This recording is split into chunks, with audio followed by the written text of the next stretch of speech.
Perhaps we need some outside universal threat to make us recognize this common bound. I occasionally think how quickly our differences worldwide would vanish if we were facing an alien threat from outside this world.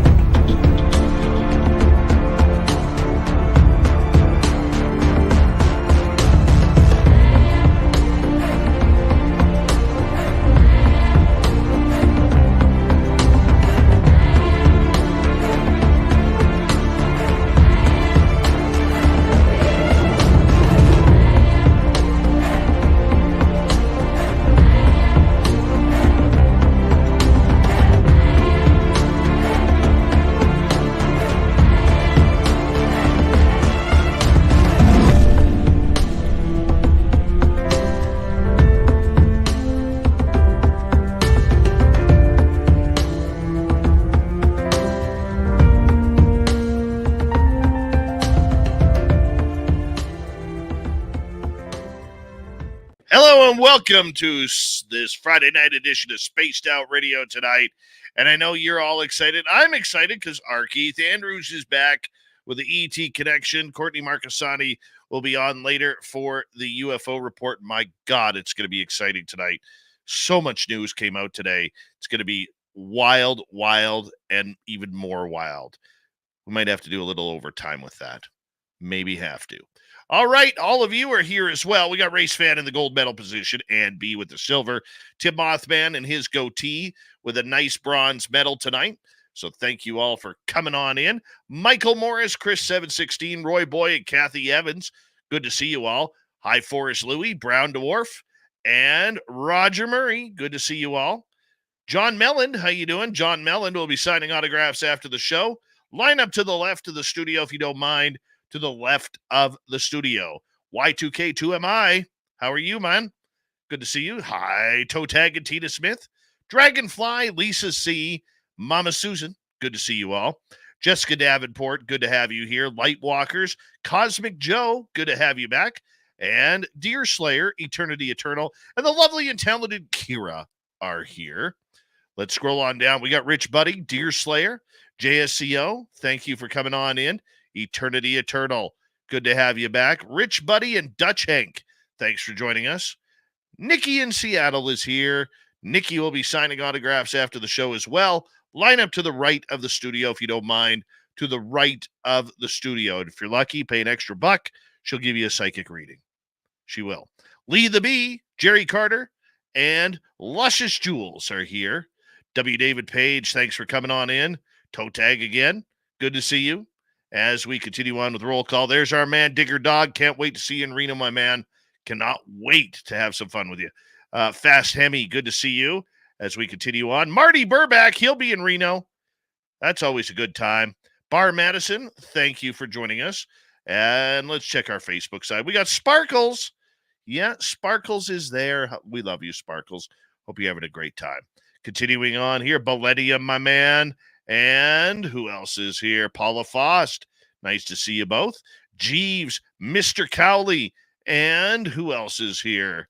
Scrolling on down. Vanessa, Stu, Effin, Gerson. How you doing, buddy? The Ferret, good to see you back. And Lee the Bee. Rafin, nice to have you here. John Lamb Jr., welcome to SOR Chat. How you doing? Dirt Road, nice to see you. Robert Anthony, Jessica Davenport. Crave Dog, thank you all for coming on in. Purple-haired Pixie Lara, thank you for joining us. Hi, Kathleen Hughes. Aloha, Dave. How's Mexico? How you doing, buddy? Scrolling on down, there's Lucky Gypsy and Skip to My Lou. And who else is here? Doug Shelby is here. The Doug Shelby has arrived, which means we can officially start this show. And thank you, Dutch Hank, for kicking off this super chat tonight. Very much appreciate your love and support of SOR all the way from the Netherlands. Thank you. And who else do we have here? Rod from Kamloops, British Columbia, home of the Blazers. I'm a Vancouver Giants fan, man. I'm a Vancouver Giants fan since day one.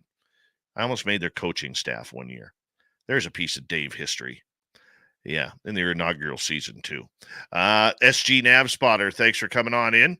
And who else we have? Sensational Sherry, Susan Alloway, Spirit Fox 72. Welcome to SOR Chat.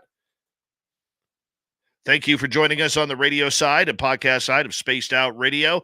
My name is Dave Scott. R Keith Andrews is our guest tonight on the big show as we take a look at all things extraterrestrial. So get your questions ready.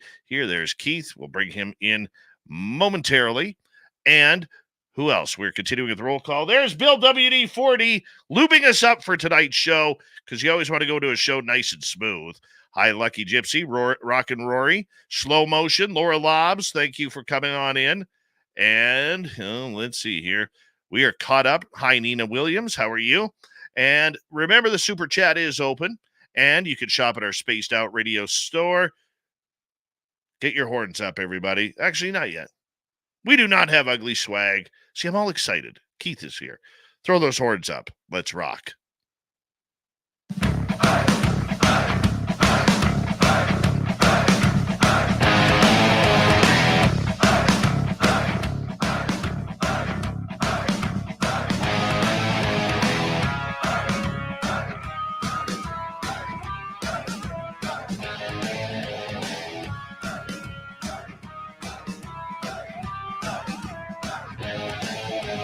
From the mountains of central British Columbia to you listening around the world, this, my friends, is Spaced Out Radio. I am your host, Dave Scott, sitting in the captain's chair of SOR headquarters.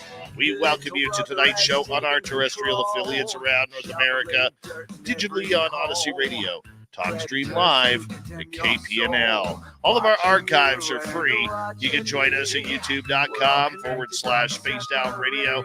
Do old baby the favor, hit that subscribe button.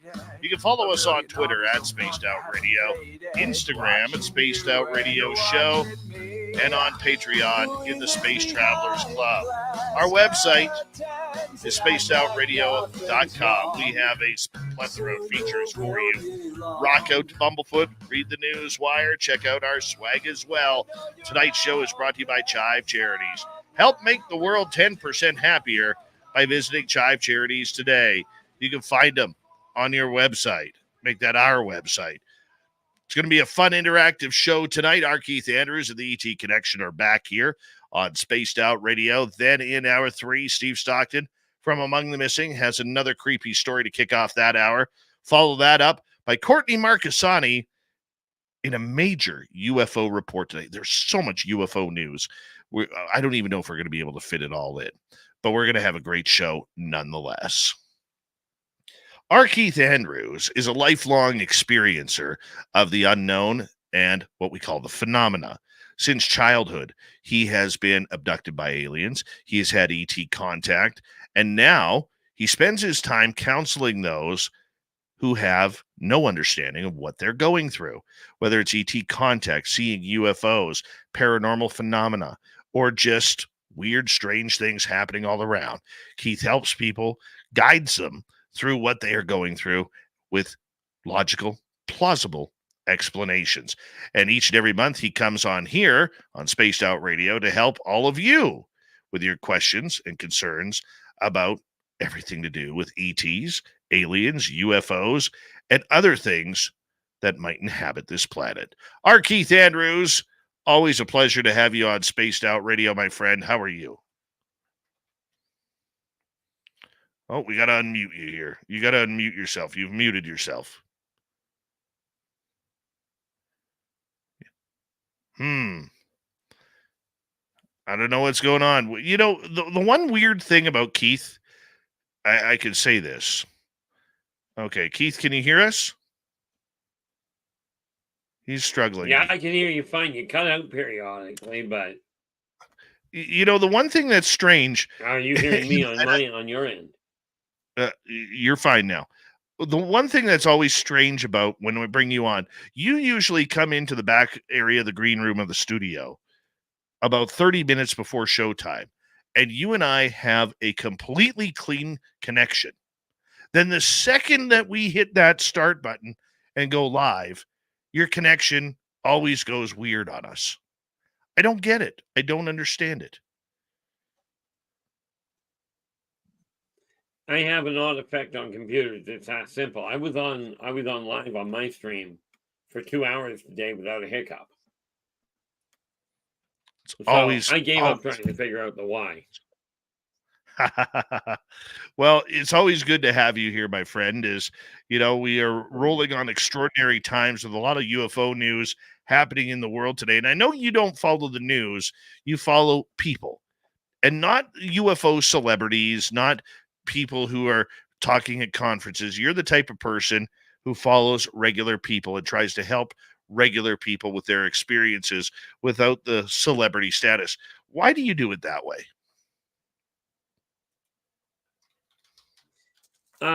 Number one, I'm not one for the spotlight to start with. Much more importantly, the regular Joe, as you call them, has a lot. They've got a lot of issues that they have no grounding in, and usually they're left feeling like they're on the outside of the world. They can't even come out in public and say, "Hey, I went through this," and expect a turnaround of some sort of recognition. All they get told is, "Oh, you're weird," or "You're lying to make a name for yourself." And most people that go through this have no interest in a name for themselves. But they're the people that need to help. What is as we wait for audience questions, The other thing I find. Let me ask you this, Keith, because we do have a little bit of a delay for some reason. Okay. What is the main questions that people approach you with about their own contact, and how do you answer them? First of all, the main one is, did I just make it up in my head? Was it just a dream? And the usual response, if I can call it usual, is I'll look at them and I'll go, okay, if you've got an emotional attachment to it, it wasn't a dream, likelihood, right? But of course, the other thing that goes with it is, am I or my family in danger? And 99% of the time, it's like, no, you don't have a problem.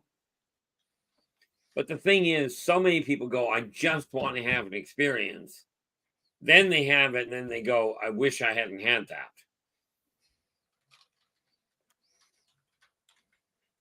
But it's a common person that doesn't know what to deal with it. Okay. That's why I deal with them. No, and I could appreciate that. I think it's meritorious of what you are doing. I have no clue how to cope with the abnormal. Keith, I want to get to, the people who are asking you these questions about why it's happening to them, why were they chosen? Are these questions that can truly be answered?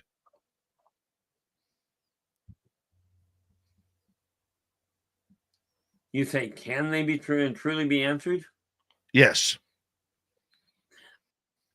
They can be, but you got to realize there's no way I can give an absolute, this is what happened. As you stated at the beginning, I deal in plausibilities to make things at least functional for them. But very few times can I say, absolutely, you were taken, but here's all the markers, they all point the same way, if you will, is a big issue. But even having somebody, what I find is that even if all they've got is somebody that will listen to them without looking at them like they're completely off their nut to start with, helps a lot of them settle in. The biggest fear is so many. Is it easy for people to settle into something, though?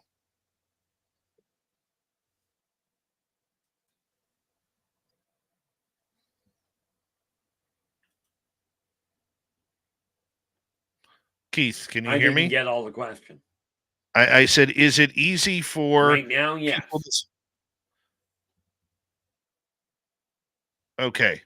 So just for our radio audience, we're having a little bit troubles with a delay between Keith and I. We can't really figure out what's going on. We're hoping that gets a little bit cleared up. Keith, I'm going to start off with a question from Boo the Beagle here. Okay. And that question is, why are some experiencers so insistent that their experience is right and everyone else's is wrong? Example, some believe all ETs are good or are here for a specific reason. Any advice?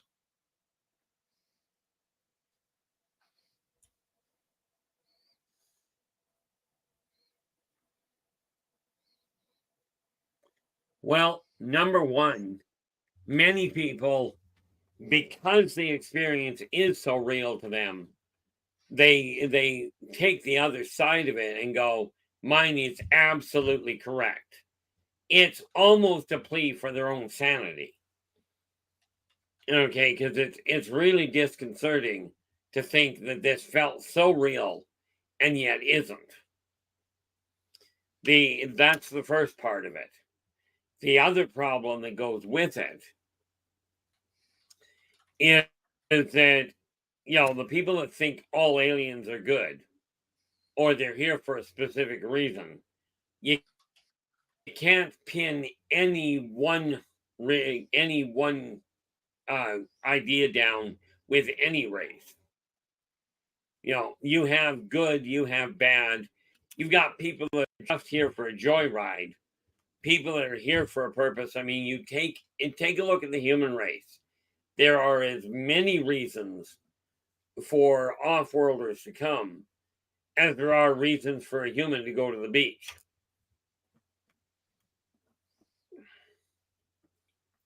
But it really boils down to trying to make some sense of an experience that has taken their entire world and turned it upside down. This is the reason why they stand their ground and say, no, I didn't imagine it. Because you got to remember, when you're abducted, humans do not like having their control of their life taken away. Okay, especially not when you end up going through what amounts to a a massive invasion of privacy. And then of course you have the added bonus that people turn around, that normal people will look at them, if they open up and say anything to friends or family, even to people that claim to be in the UFO community. So many turn around and go, oh, you're just making it up to get attention. And the reality is most people that get abducted want nothing to do with the attention. Not to mention the nightmares that go with them. Hopefully that makes sense. Yes. Yes, it does. All right, Keith, let's go to another question here. Let's go to Digger Dog. Have any of the species talked to you about entrances at the poles to an inner Earth? Talk to is an interesting way of putting it. How about shown?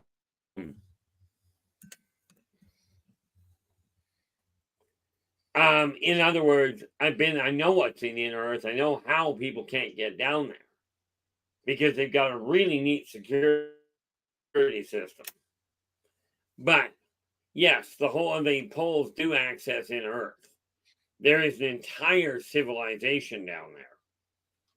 And quite honestly, when you do get down there, you'll find that many of what I call ancient races, as in the races that evolved on Earth, many of what you call mythical or fairy tale races, okay, are literal races that are still alive to this day. They're just not on Earth's surface.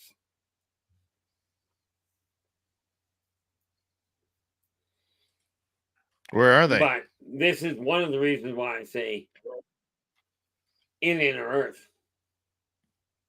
Inner Earth has a whole new set of, there's a whole array down there, complete with what amounts to a sun.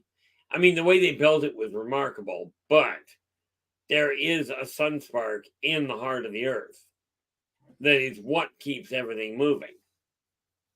Right. Which makes sense. So I mean, when people talk about inner Earth, it's not just this little cave system. It's a cave system that lit the entire crust of Earth. All right, Keith, let's move on to another question And by here. the way, the poles are not the only entrances. Where are the other entrances?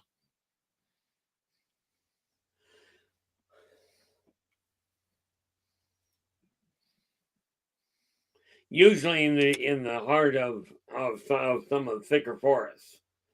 They're not with the ones at the pole. They're relatively easy to find. Of course, hard to get to. But most of the other ones are literally through cave entrances or just a hollow in the middle of the woods. But we're talking deep in things like deep in the heart of the Amazon rainforest. There's also one I know of that is in the heart of the Sahara. But it's remarkable the way they keep it concealed, as it were. It's not hard to confuse people in the Sahara Desert. All right, let's go on to another question here. Sure. All right, let's go to Fast Hemi. Keith, how long have the Greys been abducting people?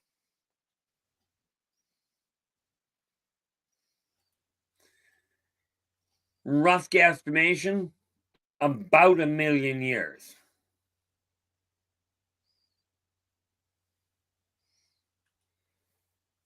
They've been around for a while. Bear in mind, they started abducting people before modern civilization evolved. Never mind civilization, before modern man started to evolve. They were collecting people back when Homo erectus walked around. In other words, one of the first renditions of the human genome.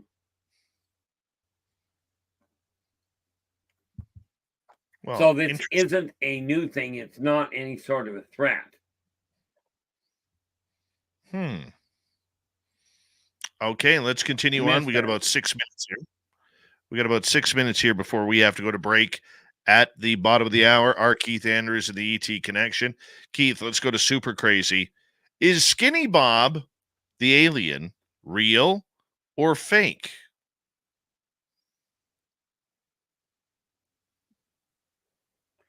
Well, I'm going to plead ignorance on this. I have no idea who Skinny Bob is.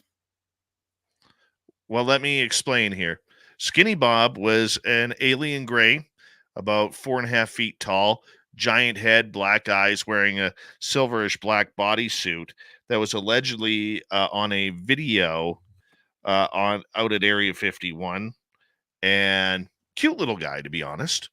Friendly, cute, and so there is rumor that the Skinny Bob video is quite real. And since you're not familiar, we'll move on to a different question. Let us go to Jules. Well, I can give you an answer based on what you just said. Just a real quick answer to the last one. Mm-hmm. You're looking at Zeta Reticulum D, a gray controller.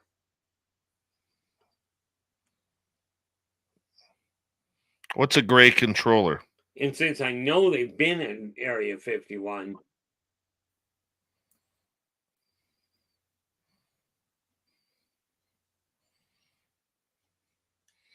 what's a gray controller? The Zeta Reticulum, what you know as grays, there's a secondary race. There's actually many. But the controllers, the one that decide that assign abductions, assign research protocols, okay, are the Zeta Reticulum D. They're about 4.5 feet tall, very gangly. They have been known to quite frankly dress in human garb when they're on Earth. Gotcha. Simply to try and fit in a little better. Of course, their Right. eyes do kind of give them away. 3.5 minutes to go. Let's go to Jules here. Do you think it's So possible? that's how you did it. Do you think it's possible that all individual species on Earth could be extraterrestrial or otherwise seeded by different groups of others?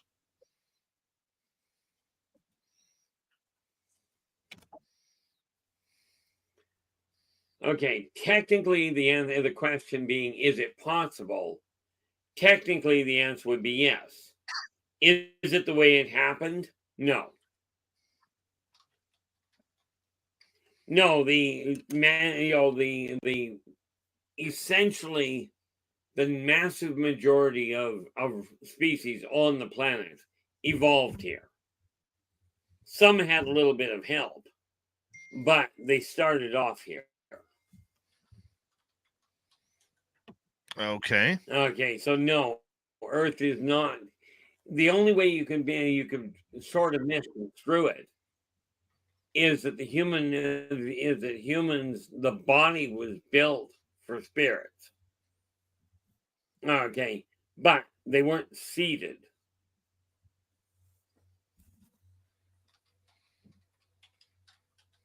See, the neat All right. part is human evolution actually had us a lot further down the road in the way of technology and what have you, 50,000 years ago.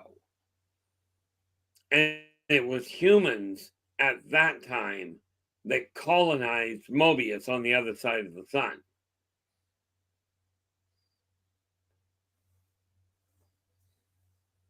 All right, let's move on here. Let's sneak in one more question. This we got about 90 seconds. Let's go to Carlos. Keith, do the succubus incubus harass Bigfoot on a consistent basis?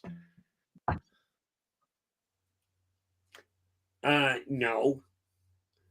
For one primary reason. Bigfoot is, number one, way too big. So much as they may well like that side of thing, that'd kill them. Or at the very least, ruin their day. So no. Bigfoot, the succubus incubus, they are not fans of oversized individuals. Because you got to remember, they are, the succubus and the incubus are not that big in the way from a physical standpoint.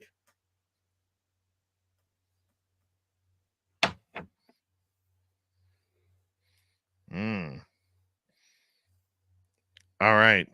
Well, you know what? We're going to tell our audience, remind them to keep the questions on topic, which is aliens, even though Bigfoot is not from here. And Keith says he is. Yeah, we'll agree to disagree on that one. Absolutely, we're going to agree to disagree on that one, big guy. R Keith Andrews of the ET Connection is here tonight on Spaced Out Radio. We're going to continue with audience questions into the next half hour. In fact, for the next 90 minutes, we are going to continue to be with R Keith Andrews.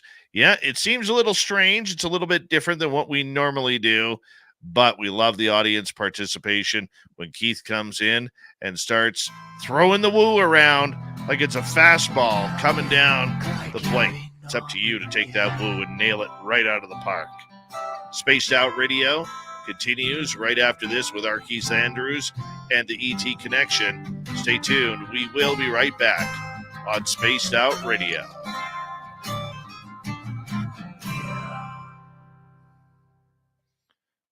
Hey, Keith. Yeah.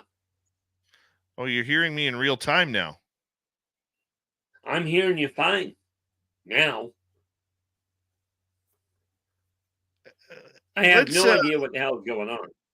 I don't know either, dude. But if you want to give a little close-up of the sideburns here, those are looking pretty damn good. Look at those pork chops, people. When Keith dies, he has promised me in his will that I get those sideburns. After I'm dead, people can do what they will. I just keep telling. I keep telling my kids when they pronounce me dead, before you bury me or anything else, take my head off. Make sure they do it right this time. Oh, by the way, Dave. Yeah. I just got a video of Skinny Bob sent. I can tell you what they're showing here. Yeah. That's now whether it's a Photoshop or not, I can tell you that's a Zeta Reticulum D. Okay. Good call then. Look at Jessica Davenport. She's like, love the chops. Crave dog.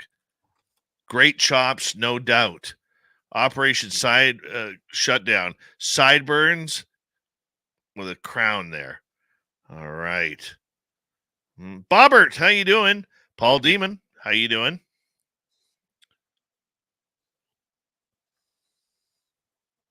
Yeah, Vanessa, rocking the chops. People love them sideburns, buddy. Hi, Sandra. Hi, Sandra. Hi, Sandra. Hey, everybody, if you want to meet R Keith Andrews, you can join him. Science Bob Lala Bright, Melinda Leslie, Lorian Fenton, Geraldine Orozco, Carter Bouchard, Merle, and who else? Jackie Harmon, Lee Strauss, Tom Whitmore, Jim Goodall, and maybe more. Coming to Reno, Nevada for the 3rd annual SOR Fan Party, May 10th through 12th at the Silver Legacy Casino and Resort. We want all of you there. We do this event specifically for you guys because we want you guys to be able to meet with these great people who are coming out to hang out with you. They're going to, like I always say, if you want to all of a sudden say, hey, R Keith, what do you say we meet up for breakfast? Keith's going to say, absolutely. Let's do that. That's what we're here for. And that's what we do this event for, is so that way you guys get to hang out and ask your questions one-on-one with everybody who's there. We're going to have a live radio show starting at 3 p.m. on Friday. Then we go straight from there to our VIP party Friday night. Merle has a tour of Virginia City on a ghost tour. Following that evening, we are going to be having a UFO skywatch with Melinda. And on the Sunday, some of you will have to go home. But for the rest of us, we're going to party on a free-for-all all day and all night long before we give each other hugs and call it the night at about 4 a.m. before we got to catch our flights the next day. Absolutely, it's going to be a blast. Go to info@spacedoutradio.com, info@spacedoutradio.com, and we want to see you all there. All right. We've already met on Uranus. Welcome to SOR Chat. Thank you for joining us. Stevie Franchise, how you doing, buddy? I love it. Keith is a goddamn legend. Love it. Great comment. All right. And who else is joining us here? Scrolling down. Richard Hauser, how you doing? And breakfast for dinner will not include Luscious Dave. That is correct, Jules. Very correct. Dave Walters, what's happening? And don't forget, you can shop at our Spaced Out Radio store. We do not have ugly swag, people. No ugly swag. None. Just ask Y2K2MI. Just went shopping there. Got a bunch of not ugly swag. That's right. You know, I'm looking over in the Spreaker chat right now. And Bill WD-40, he's still lubing up tonight's show. He knows that we don't want any rigidness for our Keith. So he's smoothing everything out for us.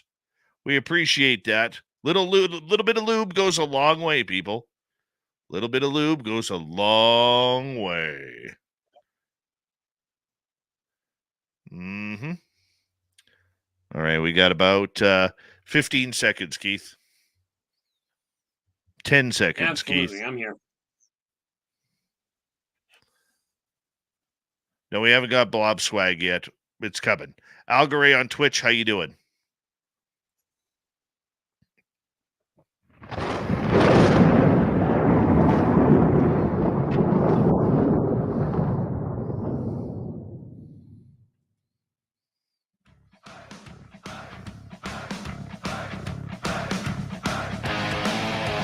Second half hour, Spaced Out Radio is now underway. Good to have you with us. My name is Dave Scott. Always appreciate earning your listening ears wherever you are on this beautiful planet we call Earth. Hi to everyone listening in on our terrestrial affiliates around North America, digitally on Odyssey Radio, TalkStream Live, and KPNL. All of our archives are free. Join us at youtube.com/Spaced Out Radio. Do old Davey the favor, hit that subscribe button. Our website, spacedoutradio.com. We have a plethora of features for you. Rock out to Bumblefoot, read the news wire. Check out our swag as well. Follow us on Twitter at Spaced Out Radio, Instagram at Spaced Out Radio Show, and on Patreon in the Space Travelers Club. Here we go again. R Keith Andrews and the ET Connection continue on here, and we take audience questions about all things extraterrestrial. And here we go, Keith. Welcome back. And thank you for having me. Definitely All right, welcome to all the listeners. Let's go to Millennium. Keith, can you share a story describing a funny moment you had while on craft? Oh, that was the easy part. I mean, and do understand, I'm a pacifist. I found it funny anyway. I was up on a Srizothian battleship, and a youngster. Now, bear in mind, Srizothians are a reptilian race, 7.5 to 8.5 feet tall. And this guy stomps up to me, and he looks down on me. Can't blame him for that one. He goes, "Why should I listen to you, a simple Solarian, in matters of war?" And a split second later, two of his buddies looked at me and went, "Don't worry, we'll explain it to him in the morning when he wakes up in the infirmary." I know where the weak spot is. So the thing with Srizothians is you got to realize they aren't congenial if you don't prove to them that you know what you're doing. Now, from my standpoint, I only hit him once. I don't hit people. But in that culture, you end up getting part of dinner. Usually your dessert. You know, the other one that was a lot of fun was the day I found out that the Econ were actually a real race. You guys know them as Pribbles, but they're actually a food source. This is why nobody takes them off their home planet.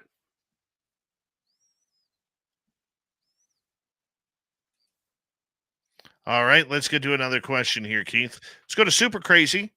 Can humans procreate with any of the known alien species?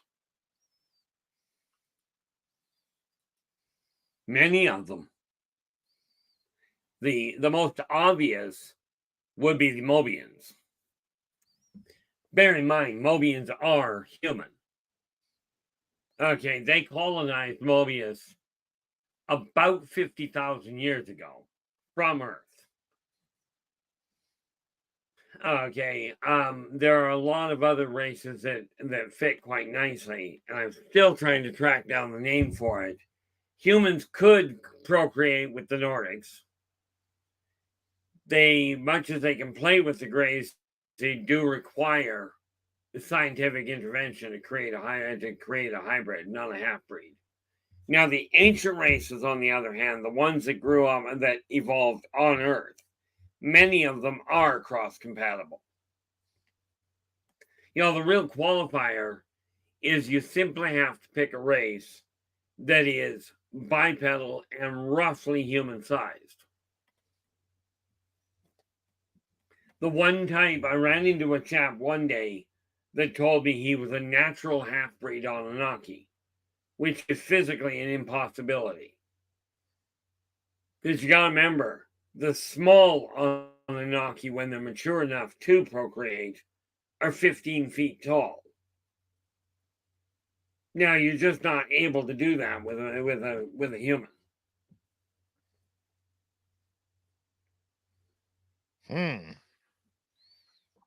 All right, let's move on to another question. Let's go to Kira. What species of being or beings live under Uluru in crystal cities? Well, the first problem I have is where's Luru?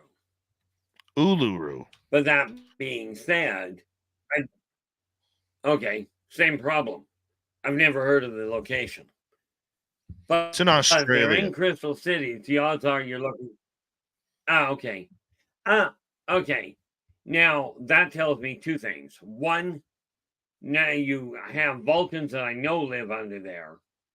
Okay. There are a number of ancient races living down there.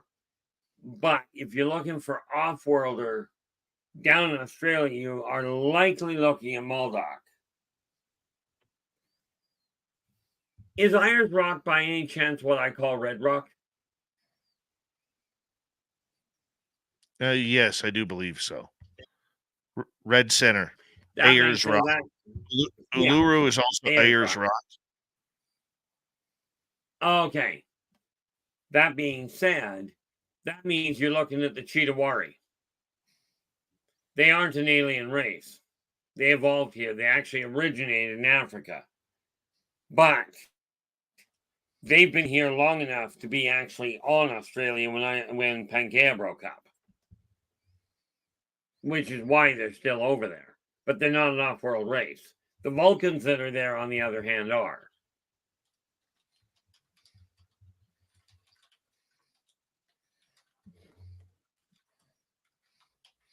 All right, let's move on. And no, none of them are hostile.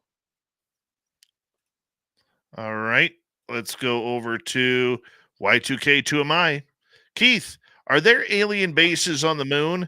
And if so, what alien races occupy these bases? Only technically bases. It's an entire way station and jump point. As for which races, that depends on the day of the week. Because it is literally picture, if you will, Grand Central Station in New York, or I don't know what it's called in the major junction in London. Then try and figure out which race of humans is there. It's not a place where they've settled in and set up a living setup per se. It is literally an active trading post.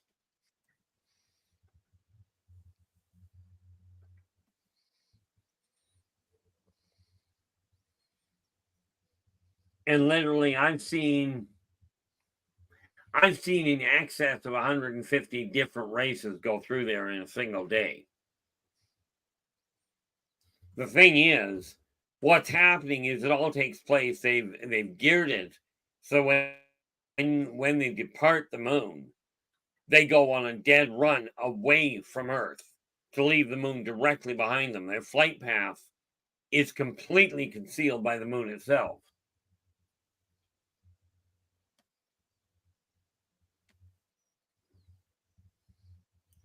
All right, let's move on to another question here. Let's go to Carlito. What kind of tips could you give us for more interactions with our star family and friends? The more congenial you are with people on Earth, the more likely they are to interact with you on a more positive, on a more interactive basis. It really boils down to, as near as I can figure, that they are watching to see the socioeconomic evolution of humans, and conflict doesn't draw their attention in a good way. So the more open you are, the more if you will, non-prejudiced you are towards your own kind, the more likely you are to have an interaction with one of them on a interactive standpoint. Now, I don't even profess to try and figure out all of the qualifications, because it depends on what they're studying as to which people are going to pick you up or who gets the go ahead.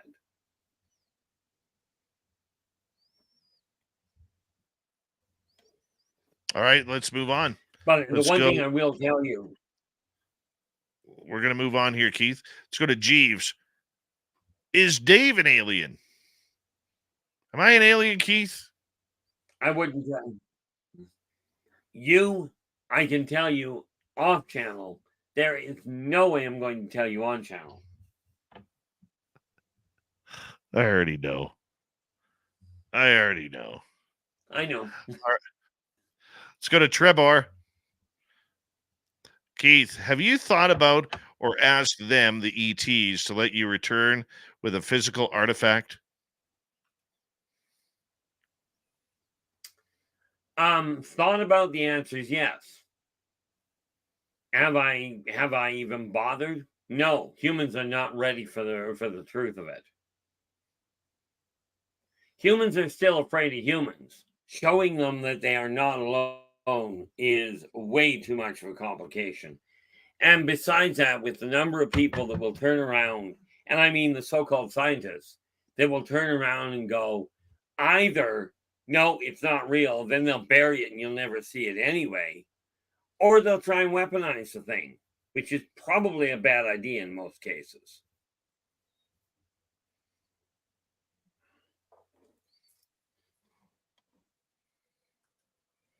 You know, I figure when the off-worlders determine that the society of mankind has evolved enough to warrant letting them know for certain. I mean, the way they look at it is simple. Humans already know aliens are here, and yet humans are still turning to governments to say, when are you going to tell us they're here? Okay, until that changes, the odds of them revealing anything of any import is pretty limited.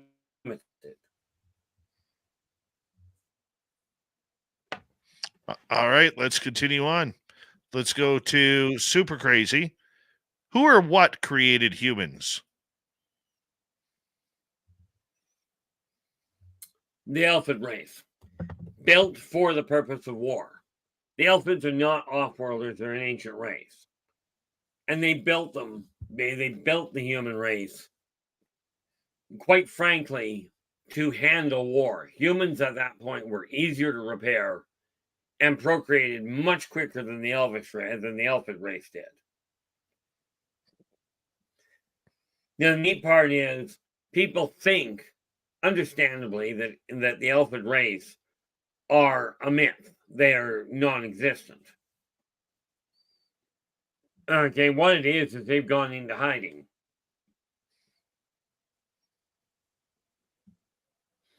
Now, can I prove it? Not a prayer.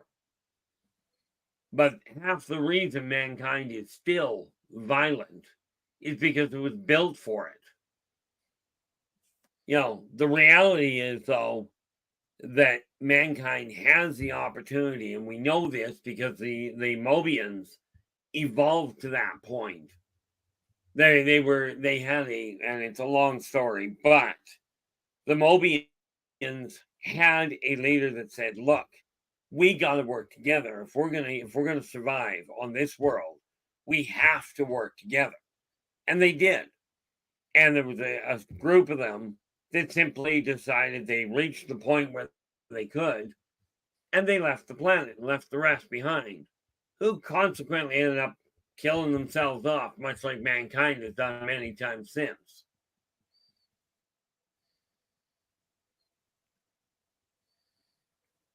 All right, let's move on. Go to Cosmic Joe. Are there men in black time travelers? No. I should clarify that. There are no men in black that go back in time. It would not shock me to find them come forward in time. But nobody comes from the future to the present.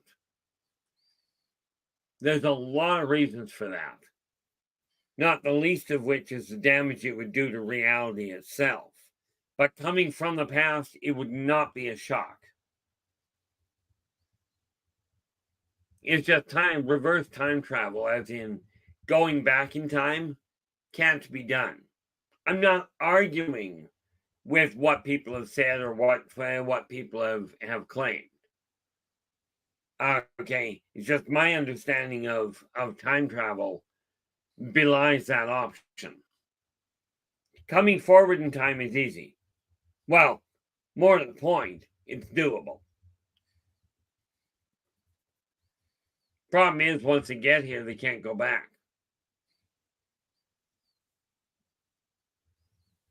Why would they miss their own timeline? No, they can't go back. It's just that simple. It's kind of like a lobster can go into a lobster trap and can't get back out. Same thing with forward time travel. You can come through the door, but it doesn't open going the other way. You see, in a nutshell, you move forward in time, everything's fine. You just cease to make an imprint until you show up again. But if you're going backwards in time, I like the way it was put in Infinity Wars, or in Endgame rather. You know, when you go back in time, the past becomes your future, and your starting point becomes your past. Net result, you cannot change your past by going into your future. Can't work. Much more importantly, you would literally have to disassemble all of reality to that point, which, let's face it, isn't going to happen. And yes, I know that a lot of people will argue the point, well, they've proven time travel is possible. And that's one of those areas where I'll let people believe what they will. But I will tell you, reverse time travel, going back in time, in other words, somebody coming here from the future, doesn't work. Because can you look to the past? Yes. It's kind of like watching a holographic movie. But like a holographic movie, you can't change what happens in the holograph.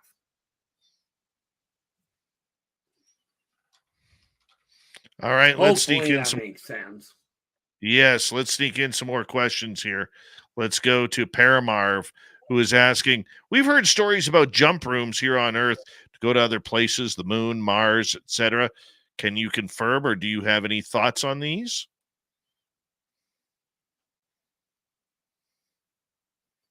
Jump rooms would not be a shock.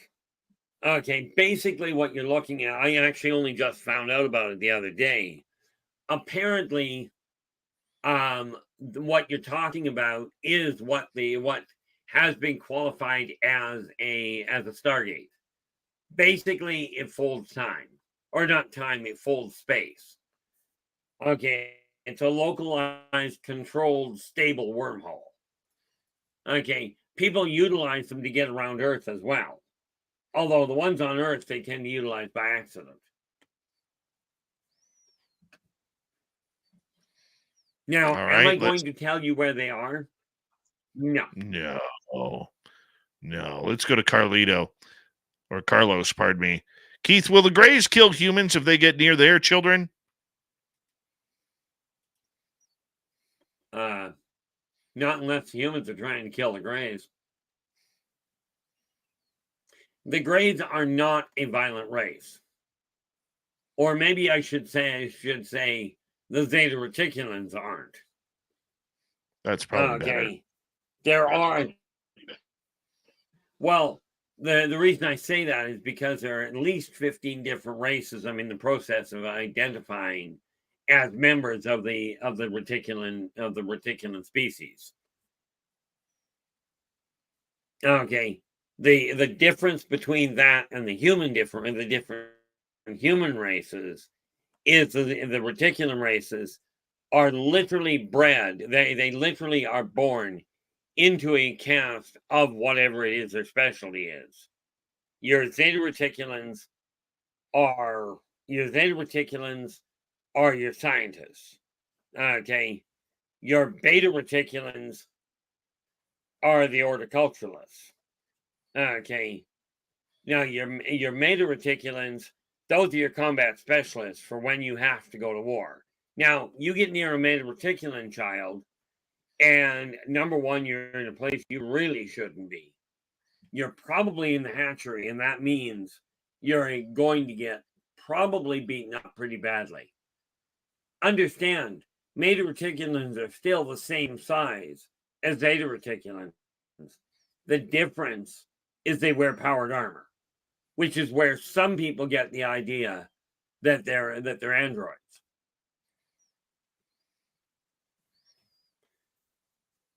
All right, let's go to Gizmo here. Keith, how do you tell if someone is telling the truth or fiction in your perception of experiences? How do I put it? I can feel it. Some people use the term psychic. I use the term hypersensitive. You can feel the change in the person's bearing, whether it's a change in the heartbeat or what. It really boils down to a combination. Am I infallible? Not a prayer, but that's how I do it. So it's like part of it is that, part of it is because they'll say something that I know with the species in particular, it's impossible. You know, like the person that told me they were a natural hybrid on a natural half-breed on Anunnaki. Okay, I just looked at the guy and went, did you want a shovel or is a backhoe more appropriate? Because it's physically not possible.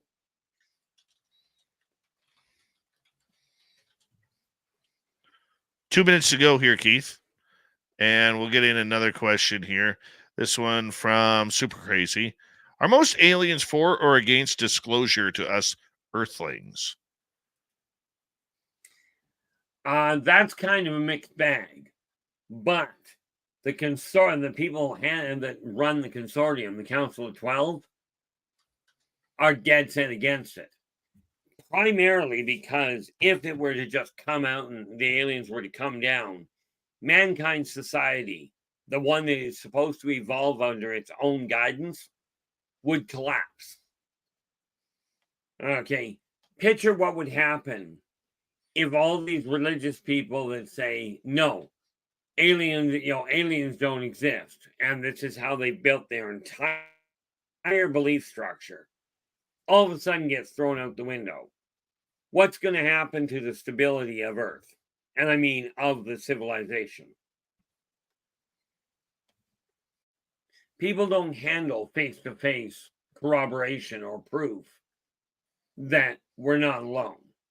How many people, if you think about it on an individual level, how many people in truth, when they have an encounter, go, wow, that was such a rush. Or, gee, that was really enjoyable. There aren't many of us that do that. Most people, even the ones that are really tough military-based, the ones that are trained for combat, okay, don't handle the sudden realization that they really are not the most advanced race out there.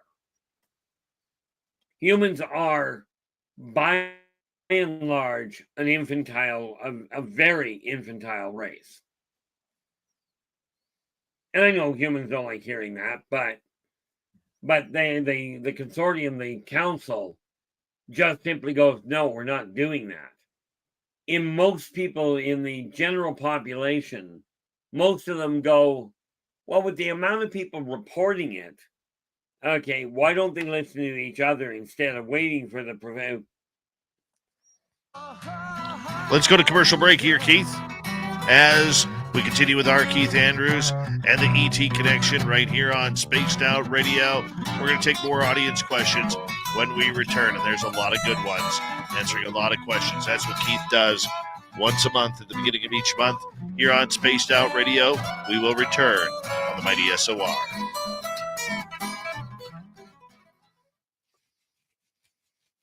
All right, Keith, we're clear. All right. Bonus, I'm gonna because I'm on coffee. I'll put you back in the green room. I'll be right back. We'll be right back, people. Right back.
Okay, let's go back to R Keith. How you doing, buddy?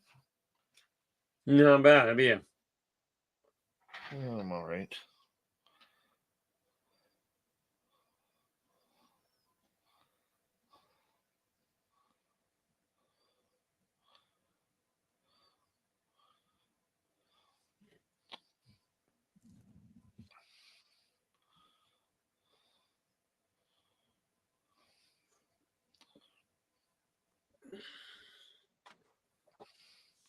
All right, a big thank you to Dutch Hank, the Ferret, Light Walkers, Boo, Y2K, Human Carl, and Pix.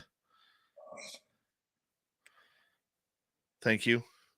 Sorry, just got caught off on something else here.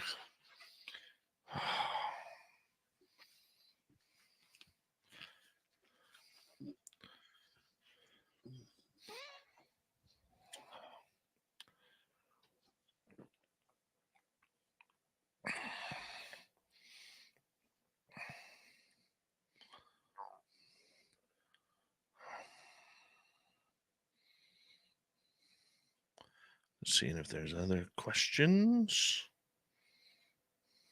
Eddie Petch, how you doing? Good to see you. Hi, Matt Geek, Asimov, Jamie Johnson. Thank you for all coming in.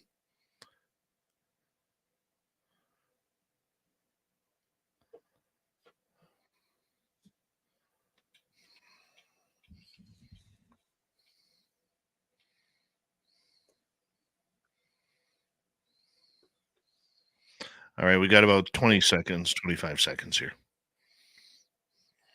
Yeah, no problem.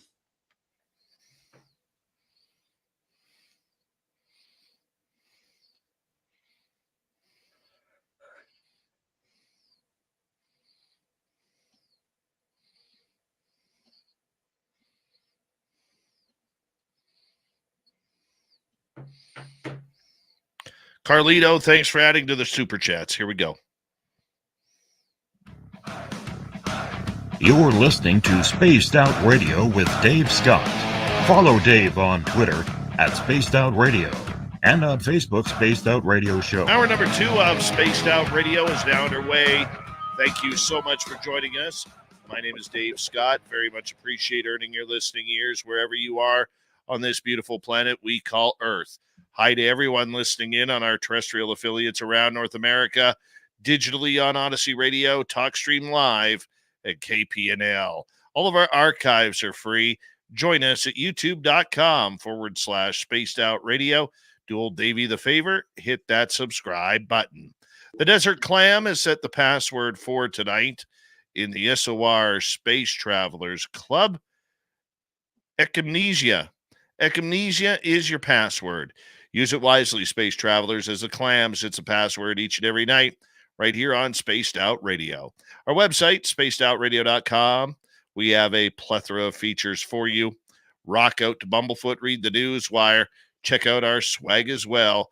Follow us on Twitter at Spaced Out Radio, Instagram at Spaced Out Radio Show, and on Patreon in the Space Travelers Club. We continue on with R Keith Andrews and the ET Connection, happening right now, where Keith takes your questions on all things weird, strange, and extraterrestrial. Keith, thank you so much for being here, my man. Great to be here. Thanks again for having me. Start off with the Doug Shelby, who is asking. Phenomenal. Yeah, they are. How much of the decline of humanity are ETs responsible for? Virtually nothing. This is mankind's doing. I mean, I'm sure that some ET somewhere along the way had something to do with it in a minor way. Okay, but no, the ETs are not responsible for mankind doing this. Mankind does this regularly, and they still haven't learned. You know, you think about it, I've got proof positive that what was going on with mankind where it comes to the social structure of we'll just settle for Canada 100 years ago is still being done today. So the fact that civilization is repeating the process all over again that it did back in Rome isn't a real shock. But no, the ETs are not to blame for it. All right, if let's they were move to blame on. for it, mankind would have been wiped off the map. Pixie Lara would like to know, if you were to plan a beautiful off-world vacation, what places would you go to, and could you describe them to us? I would, quite frankly, going to now, bear in mind, I'm going to take a guide because I get lost in my own backyard. But the homeworld of the Theta Reticulans, the homeworld of the Reticulans is phenomenal where it comes to the flora. But I think one of the most brilliant places to go and take a look at is the sand dunes of the Strazosian homeworld. Okay. Now, do not ask why they called it that, but Wolf 235. Okay. Bear in mind, the 235 is the easy part. But what they seem to do is they go to different planets, find an animal they like, and that's what the planet gets named. Okay. So, but the sand dunes there, especially at sunset, are absolutely phenomenal. I wouldn't recommend being caught in a sandstorm, though. How come? Other than that, there are a couple of water worlds that are just on the Elfid, which are not off-world. They're actually in ancient rain. But it would be nice to go back to the information hubs of the Thursics. They're not exactly the most, shall we say, stunning in the way of architecture. But where it comes to organization, they are absolutely phenomenal. Just kind of depends on what for me, watching it go or move properly works out, watching a civilization mesh together. I think the easiest one to work with really is over on Mobiuso, because they're rolling hills, and the fact there is absolutely no war, no greed. There's a lot of things that are absolutely paradisical. Let's move on to another question. Let's go to Sweet Donna C, who is asking, which ETs fly the triangle ships? Sure.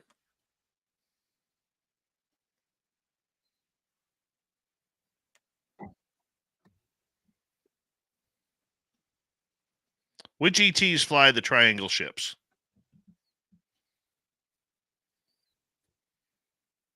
You cut right out, but I can read what it says there. That's actually the consortium ships. The triangle ships are run by the consortium itself.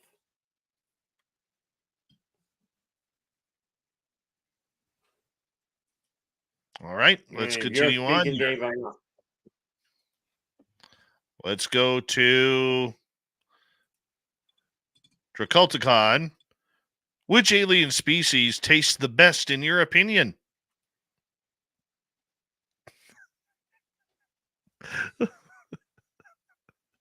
It always comes up, man. It always comes up. It does. I'm just trying to remember what the heck the name of it is. And I would literally have to go into... Oh, wait a minute. I might actually have the name. I was working on it. If we're lucky, I can find it in a hurry.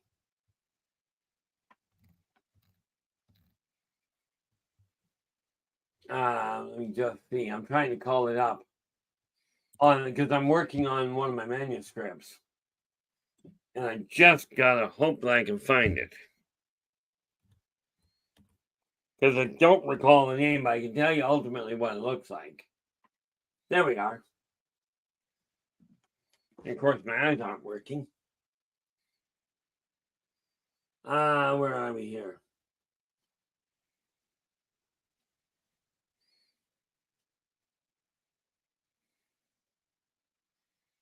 Nope, that's not what I was looking for. Ultimately, it boils down to what you would consider a yak. Although, in all fairness, probably twice the size of it. They are literally akin to beef as far as the flavor goes. But with a much richer flavor.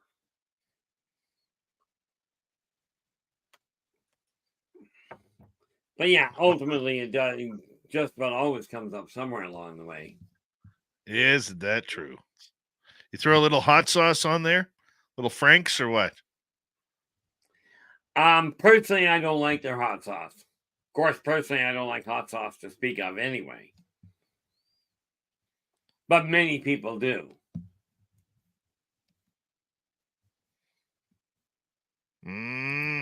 All right, let's continue on here. Let us go to Cosmic Joe. Have you met a Zeta hybrid? And if so, did they have alien skin and special abilities? Number one, the answer is yes. Number two, special skin is a little hard to call it, but they certainly end up with some abilities but the abilities depends, quite frankly, on the human. Okay, I have seen on the human side of it, because what happens is it accentuates what's already there a lot of the time. Their skin is still very much, it still looks like the Zetas. It still looks like the reticulum, but you're dealing with people that are literally enhanced psychokinetics, also known as what you would call telekinetic.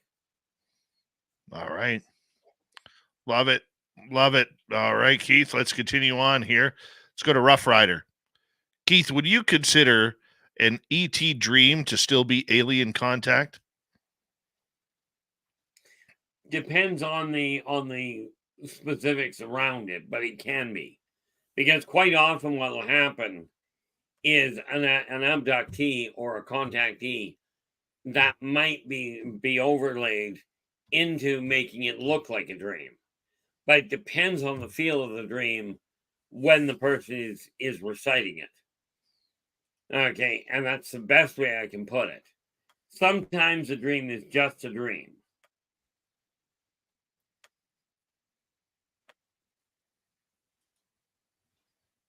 I would go a little bit different on that, because I know for me that every time I dream of ETs, that's when I seem to get taken.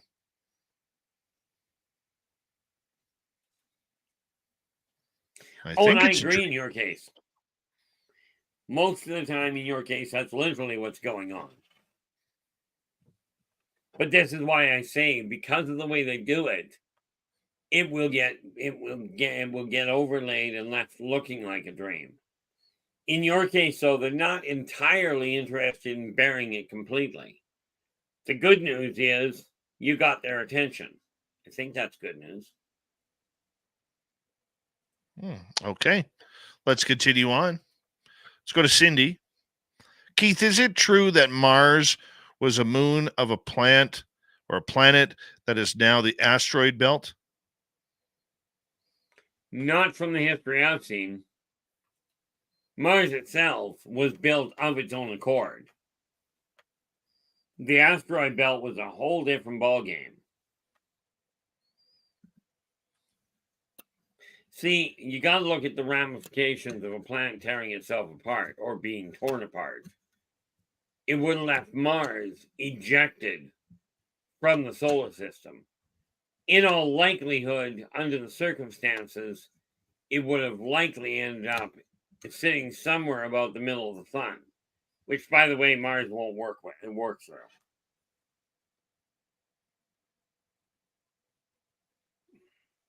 Okay, let's continue. Let's go to Pix.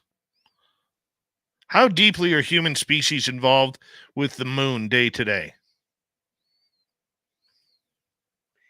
That I don't know how deeply they're involved. I do know that contrary to what you're being told, there is ongoing travel back and forth. Okay, from Earth to the moon. I'm referring to human travelers.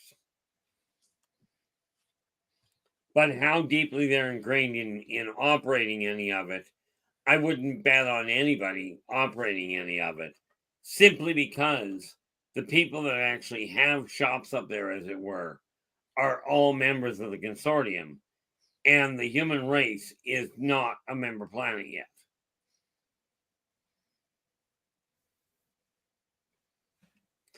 So you may have people working up there. They've gone to work for another race, but as far as actually handling the operations, no. Not from anything I've seen. Double shot from Pix. How many different human incarnations or epics do you think there have been since the first, Keith? I gave up counting a long time ago. To put that in perspective, if you count the Big Bang as a flip, the Big Bang as in the start of the universe, my memories date back 1 billion flips. Now, there is no way I'm going to try and figure out that. As you can well imagine, why not?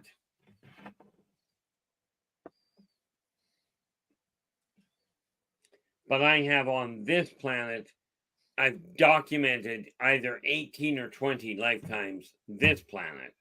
And like I come back, I've been here, well, I come back at least once a century.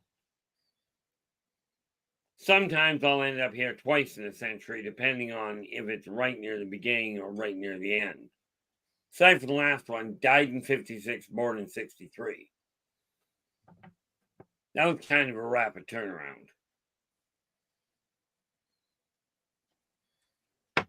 But there is no way I can give a solid answer. All right, let's continue on here. And let's go to the Doug Shelby again. Are men in black both of this earth and human? And also from elsewhere and not human? Well, I guess the short answer would be yes. If you watch the movie Men in Black, the interaction between the different species, human included, is viable. It is real. Am I going to tell you where it is? Not a prayer. Okay. But there are human and non-human alike working together, which does go to show that humans can get along with other races. They just have to choose to.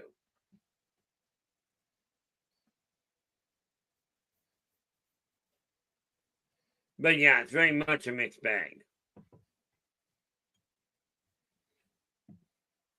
Okay, let's continue on. Let's go to Blue Cruise. Have any of the alien ET races ever discussed or explained what an is-be or an eternal soul is? Absolutely. Basically, the eternal soul is the entity that operates the bodies. And this is why everything that has life, which by the way sometimes is rocks, okay, has what humans call a soul. Okay, that is the spark that is you. This is why people have past life memories. This is why people can access, usually with help, but some people can access the Akashic records on their own. That's where all of history is recorded. But the soul itself is connected throughout the dimension, throughout the third dimension. No, it is not connected transdimensionally. You actually have to complete your connection in the third dimension before you're getting to the next one. But ultimately, the soul is the driver of the vehicle you call human, or horse, or arborean. Doesn't matter. If it's got life, it's got a soul. It's just all life is not human appearing. As a matter of fact, the bipedal form is actually a very inefficient form and very unstable, frankly. All right, let's move on. But let's go to Jules. This is why. Finish up, Keith. This is why the issue of memory and imagination gets a little crossed over, because it's hard for the human brain to piece it together. Got it. But it's literally what runs the human body. Jules is asking, when humans remote view, From whence and where does the information cometh? Number one, when they're remote viewing, they are literally, in most cases, they're literally tapping into, how do I put this? If you think of it this way, you are literally looking, anytime you see anything, it's one molecule to the next. A remote viewer simply uses that one molecule to the next to physically see in another location. But because of the fact you're looking at multiple layers, it takes a certain amount of skill to be able to sort it out and piece together what you're looking at. Okay, picture trying to look at a multi-layered onion skin picture and trying to figure out which layer you're looking at. And again, don't take my word for it. Test that one on your own. But basically, they're looking real time. But there's no difference between seeing what's in your hand and seeing what's on the other end of the...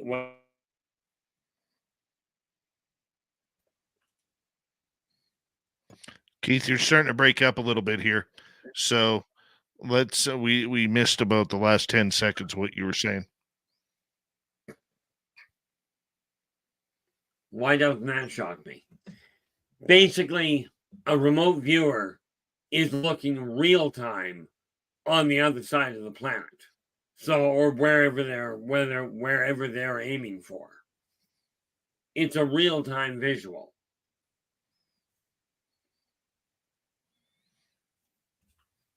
Okay, let's continue on. Hopefully, we got 2 minutes to go here.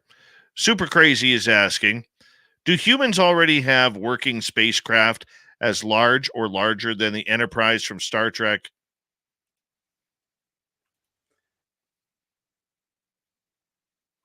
That belong to the humans? Not yet that I'm aware of. They are, however, gearing up to build one. More to the point, they're gearing up to build the station to plant to build them on. Given another 50 years, you may well see that. I do know they've got the plans for one, okay, of that size, but, or close to it anyway. What was there was a smaller version, not the Enterprise, but there was another one. Sulu actually flew it. When you start looking at that size. Not the same size as the Enterprise, but large enough to count.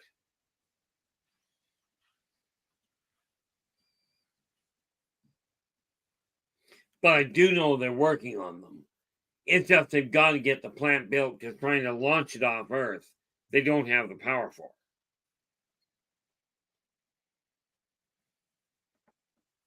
Okay, we got 1 minute to go here. Let's sneak in one more question. Jeeves wants to know, why don't the aliens provide cures for cancer and stuff like that? 1 minute, Keith. Oh, because they did. They did. Mankind won't release it. It's that simple. They turned it over way back in the late 40s. Late 40s, early 50s. But mankind won't release it. There are a number of illnesses that mankind already has the cure for. That's one of the reasons why there are some, shall we say, stressed relations there.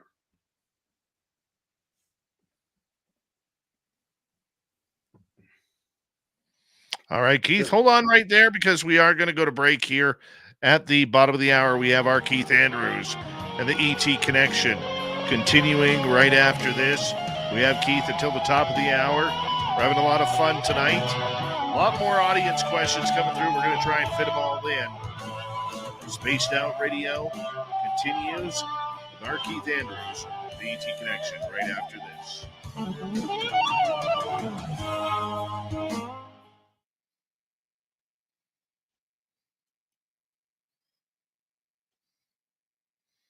All right, Keith, we're clear.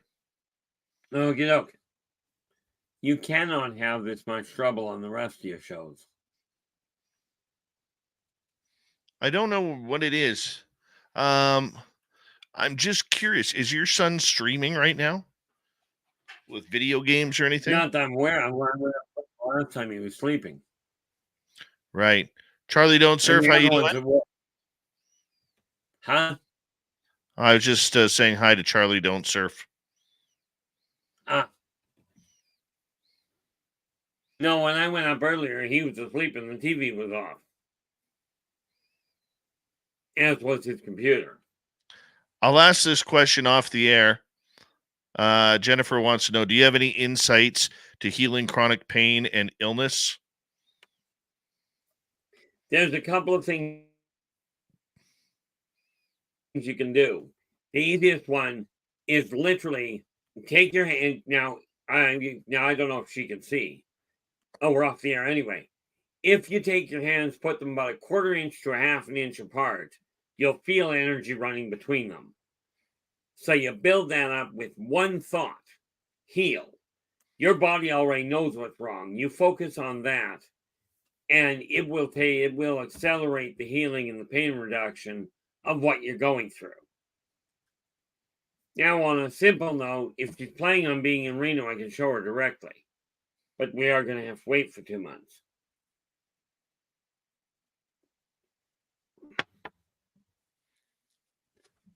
Hopefully that makes sense. That's a rather Reader's Digest version.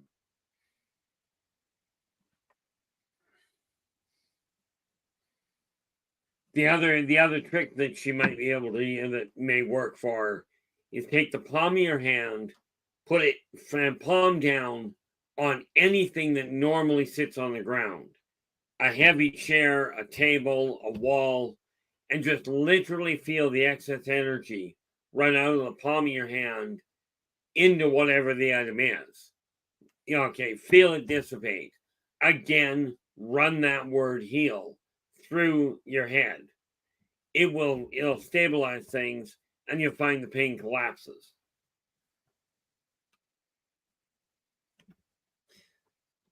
By the way, just as an addendum to that, if you're seeing a doctor, work in tandem with the doctor. Don't throw the medication out of it if you're using it.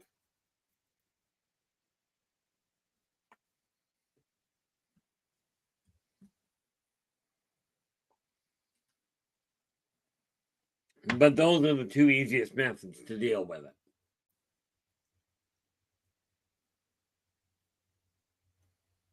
Well, excellent. Excellent. But yeah, if she's in Reno, I can actually show her hands-on how it works. I just don't know if she'll be in Reno. Mm-hmm.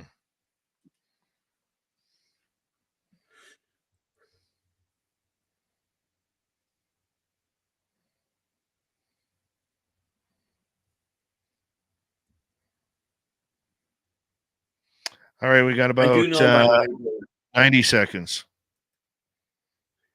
When my estate comes in, one of the first things I'm doing is getting a state-of-the-art computer with a booster system.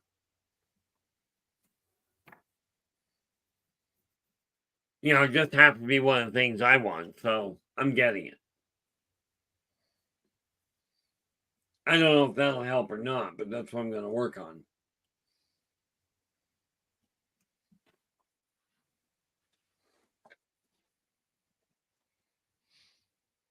Big thank you to Dutch Hank, Ferret, Lightwalkers, Boo, Y2K, Human Carl, Pix, Carlito, and Dave for the super chats. Very much appreciate the love and support. I'm going to tell you right now, I have more than enough questions for Keith for the next half hour. Hi, attorney. How are you? The lovely and talented Cosmic Fleur. Been a while. Good to see you. I got more than enough questions here for the next half hour. So if I don't get to them all, that would be the reason why. I'm going to try to get through all of them. Chatbot Marco, thank you for coming on in.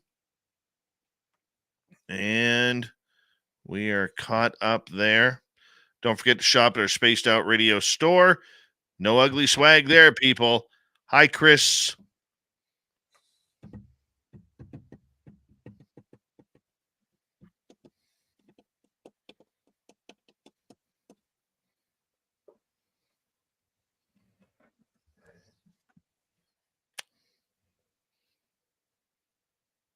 Teen, how are you? Mongo, hi.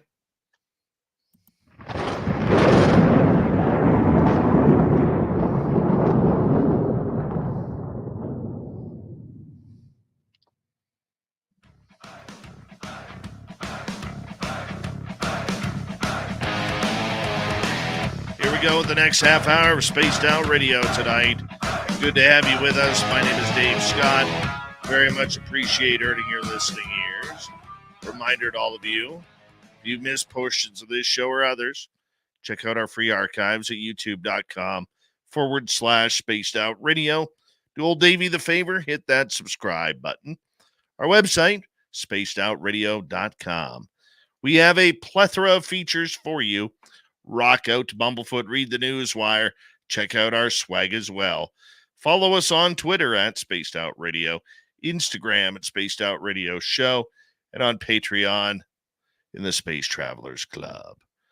All right, here we go. R Keith Andrews, we got him till the top of the hour. Continuing on with our audience questions, Keith, let's go to Carlos. Which aliens have super advanced psychic powers? That would be the Zeron. I just looked that up a minute ago. I believe that's the Zeron. They literally have a dual brain. And yes, that makes them, to say the least, a formidable match. The Zeron. They are, bar none, the most advanced, at least in the bipedals. Fortunately, they're also pacifists. But I think those are the ones that you would have to say are the strongest. All right, let's go to Super Crazy. Are we safe from any nuclear war occurring because ETs plan on intervening? Only global nuclear. Somebody dropping a single nuke, you're not safe on. That's your guy's job. If it goes global, you can almost bet your bottom dollar they'll step in and shut the whole thing down. Of course, that won't stop individuals from having war. See, you got to remember the consortium here is here to protect the planet, not the people. So the planet itself is the Gamoran, which is another race altogether.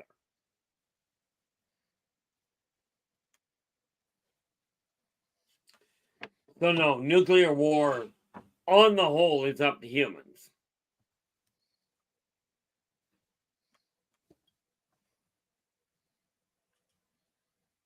Okay, let's move on. That makes sense. Yeah. Let's move on. Let's go to Jennifer. Do other inhabited planets have sugar, and do aliens like sugar? That, number one, virtually every planet has something sweet that would pass for sugar. And some aliens have a sweet tooth. Okay. There are races that, like ancient races, like, for instance, if you take a look at the Ituari and the Parake, which are both ancient races, they love their sugar. Okay. The Chichok like anything sweet. Okay. Which also, by the way, means that they really want somebody, the Tanginan are, now they're a race that is way older than you might think. And they definitely preferred the sweeter drink.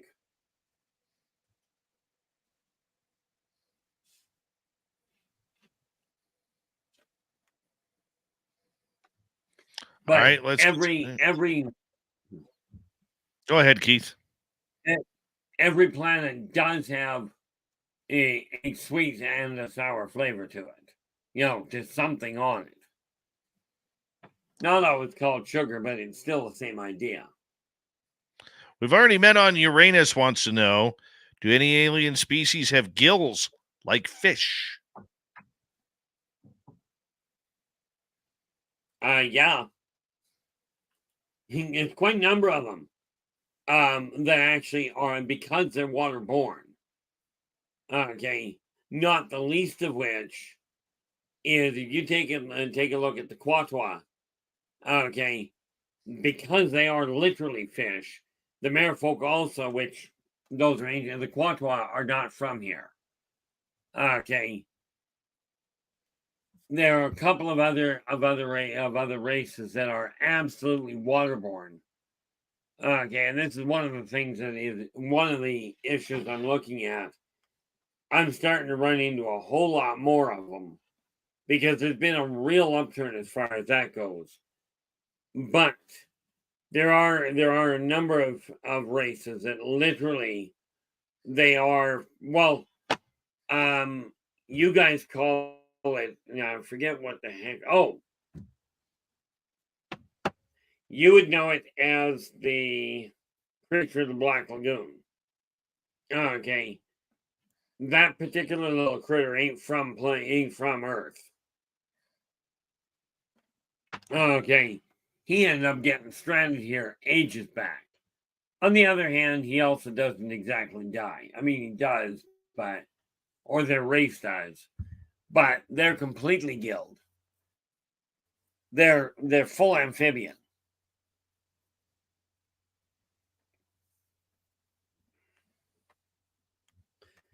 You know, Okay, Keith, let's move on here. We got to move on because we got a lot of questions here. Let's go to Tony in the UK.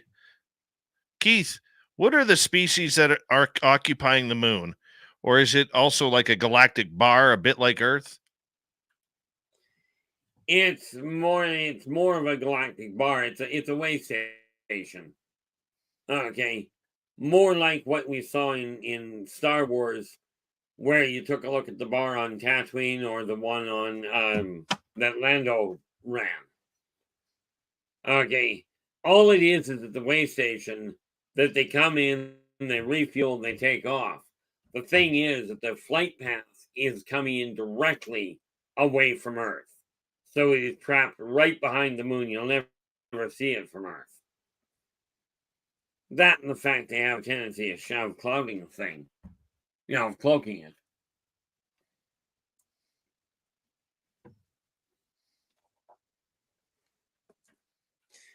But is it, it's not per se just a bar.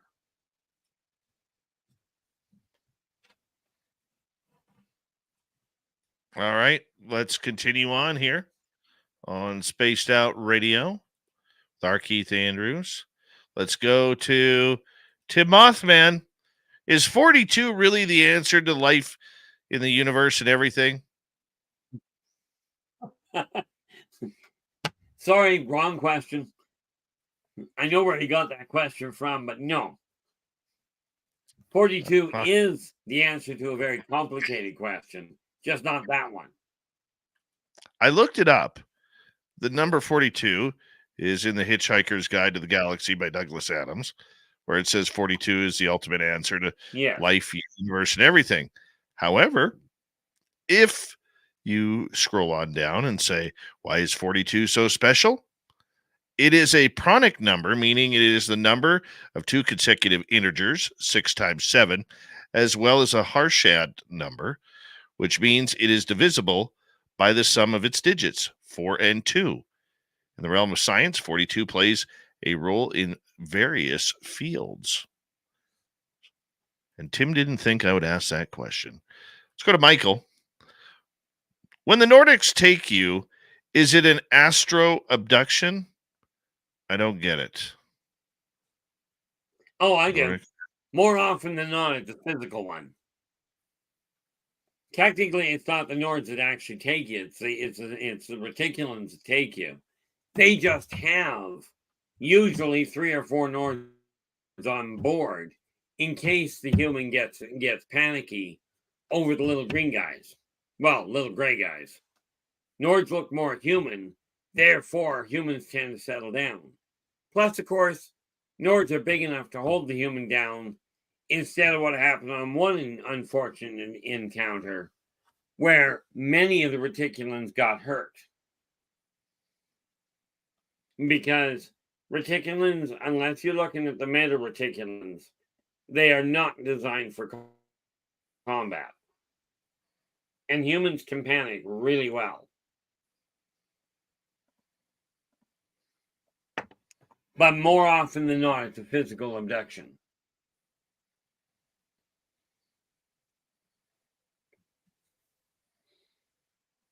You know, All right, the let's ones move that on. are more adept at it. Keep finishing. And the ones that are most likely to take you as an astral abduction are the Zeron. Okay.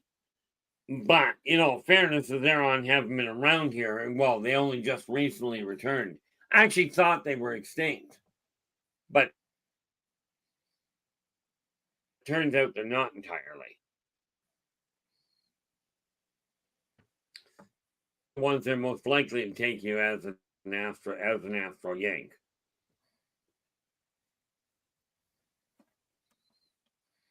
All right, let's move on to the next one, Keith. They don't require the physical body. Absolutely. There's a belief that Earth is overpopulated, and this is from Paramarv, and needs to be reduced. Human elites are rumored to be behind it, but are there also aliens behind it, and why? Well, number one,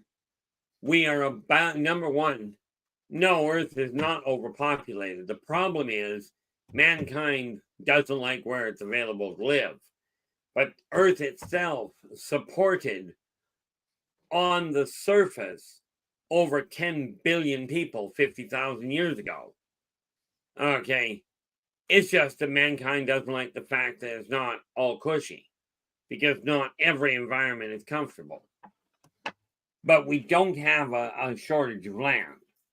What we've got is a shortage of humanity. And yeah, I know that sounded rude. But no, we don't. And the Earth itself will support a lot more people. We just have to quit being so wasteful. And a little more congenial would help.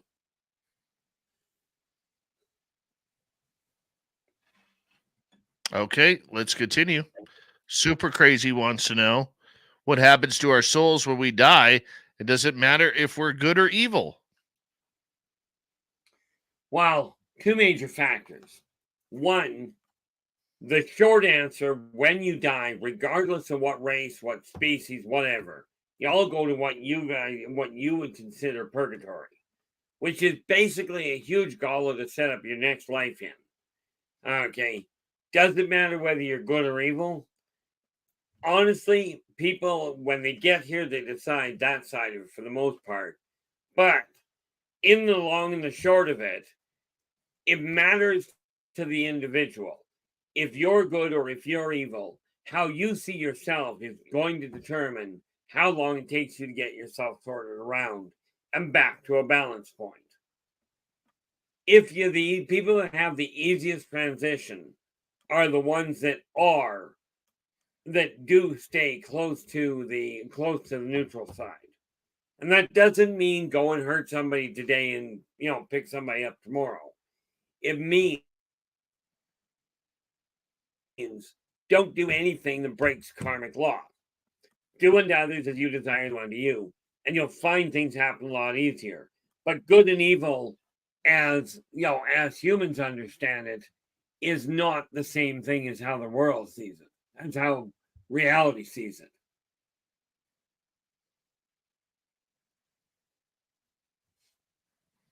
All right. Let's continue on. Let's go to Nikki.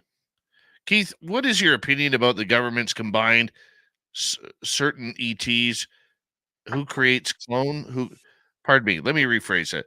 What is your opinion about the government's combined certain ETs who create clones? combine certain. Number one, humans are trying to clone, absolutely. Are they good at it? Quite frankly, not really. But humans at this point do not understand the splicing process properly to be able to do it effectively, which is why they don't get very far with it. Are they trying it? Certainly. They're trying a lot of things they don't want you knowing about.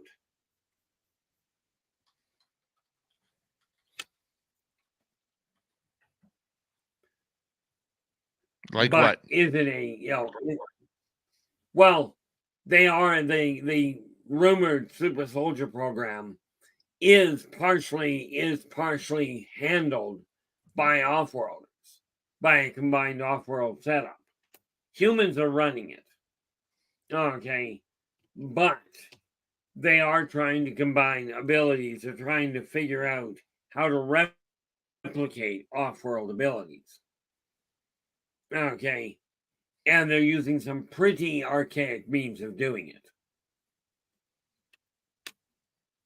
The reality of it is that there are chat rooms I've seen and live shows that talk about the MyLabs in rather prolific detail. They don't even begin to touch the true horrific side of it. But it is going on. There's no question there.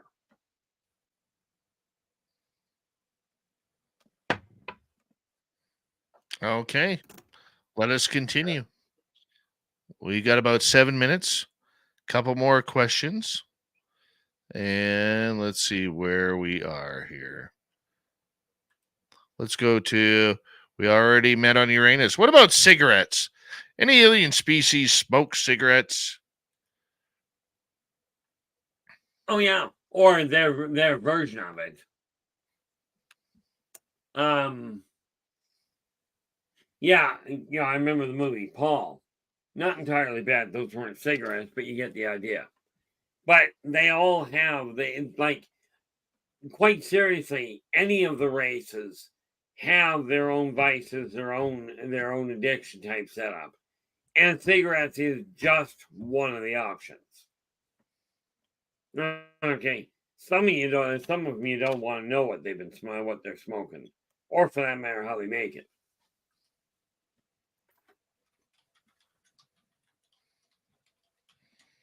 But you gotta remember, if humans have a life, it is replicatable. Penny Van in our chat room. I did not see your question, so if you want to repost it, I can try and get it in there. I would do that for you because I'm that guy. All right, continuing on, Keith. President Zaddy wants to know, who is the most good alien and the most evil one out there? Well, that depends on your definition of good and evil. And by the way, good and evil by human standpoint, we've got a problem. Because the most powerful are not good or evil. They do not see good and evil in the same way that humans do. So I mean, from human standpoint, the Tormenon race could quite possibly be considered evil because they will do what they.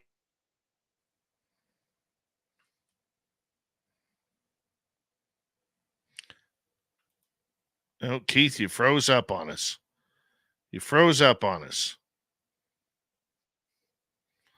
Don't know where Keith went. Oh, there he is. He's coming back. Thing is, Keith, you froze up for about 10 seconds. The thing is, you can't move. That's okay, so did you. The whole system went into a spin for about 10. The thing with good and evil is good and evil is not, it's not an energy itself. How the person behaves on an individual base is what makes good and evil. But the more powerful you get, the less you actually pay attention to the good and evil side of it.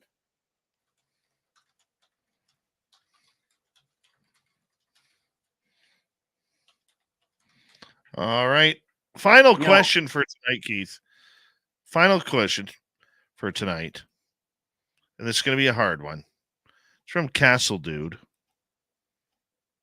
Keith, please, can you do your Reno kissing booth on alternate days to me? I don't like competition.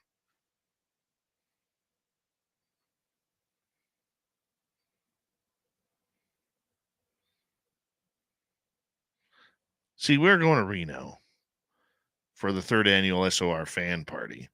Our entire team's going to be there, including the awesome Courtney Marcassani.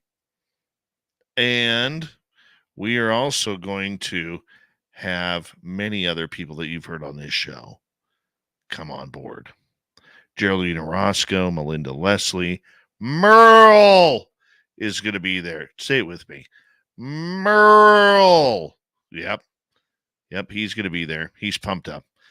We got a lot of good things happening. With Reno, Nevada for the 3rd annual SOR fan party, May 10th through 12th at the Silver Legacy Casino and Resort. Everyone is invited. You can go to info@spacedoutradio.com, info@spacedoutradio.com, and reserve your tickets there. And that would be absolutely awesome if you did, because we want to see you all there. We got a great weekend planned. And we'll bring back R Keith here as he's coming back in. Keith, your kissing booth in Reno that you're planning. Castle Dude wants to know if you'll do it on alternate days to him because he doesn't like the competition. Oh, that's no problem. I won't be having one. Sorry to disappoint anybody on that front, but I'm bringing my other half. I'm not about to have a booth.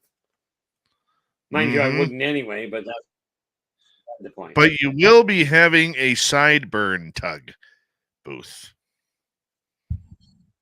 Well, a booth for it, no, but I'm betting dollars to the ones I'm going to have to deal with that anyway. Oh, yes. I'm first in line with that one, my friend. First in line with that one. Keith, it's always a pleasure to have you on Spaced Out Radio as we got about just 2 minutes left with you tonight. A lot of people listening will sit there and say, you know, this sounds like such sci-fi, such BS, such made up stories and everything.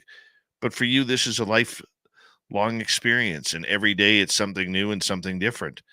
And I appreciate you really getting out there. Yeah, and I really appreciate you getting out there and really pushing the limits with what you know in your knowledge of these subjects. And that's why I love having you on here each and every month. Well, I appreciate that, Dave. And, I question the same, what's going, is this really real? But I get too much corroboration for it to argue the point anymore.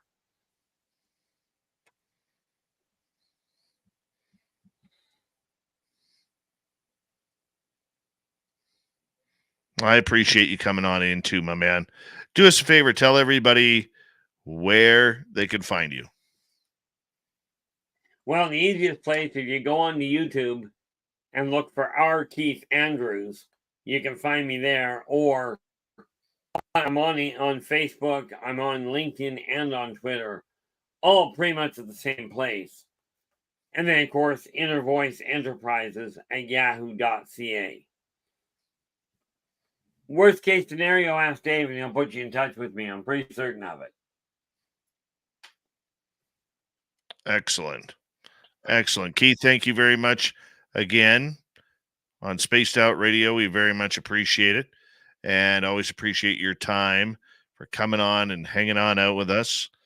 R Keith Andrews and the ET Connection happens near the beginning of each month, where we hang on out and we talk all things extraterrestrial and all things woo. Coming up next, talking about high impact UFO report. Courtney Marcassani will be with us momentarily. Stay tuned. Spaced Out Radio continues right after this.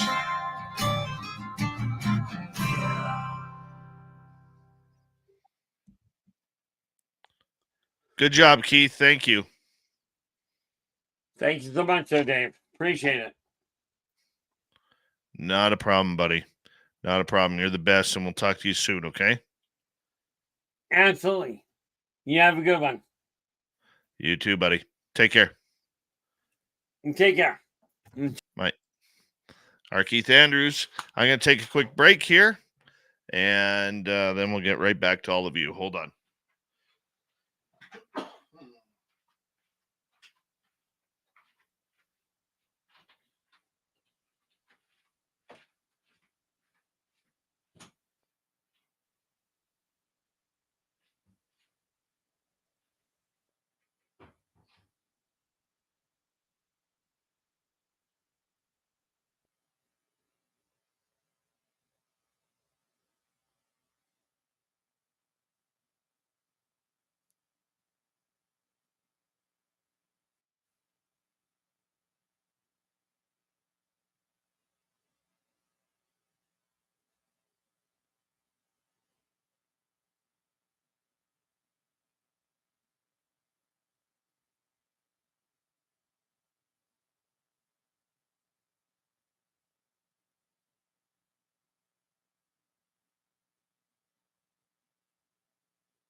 All right. There's Courtney. Oh, we got a busy one for you tonight.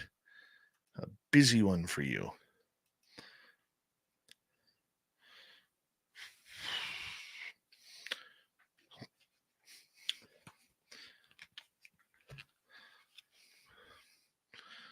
All right.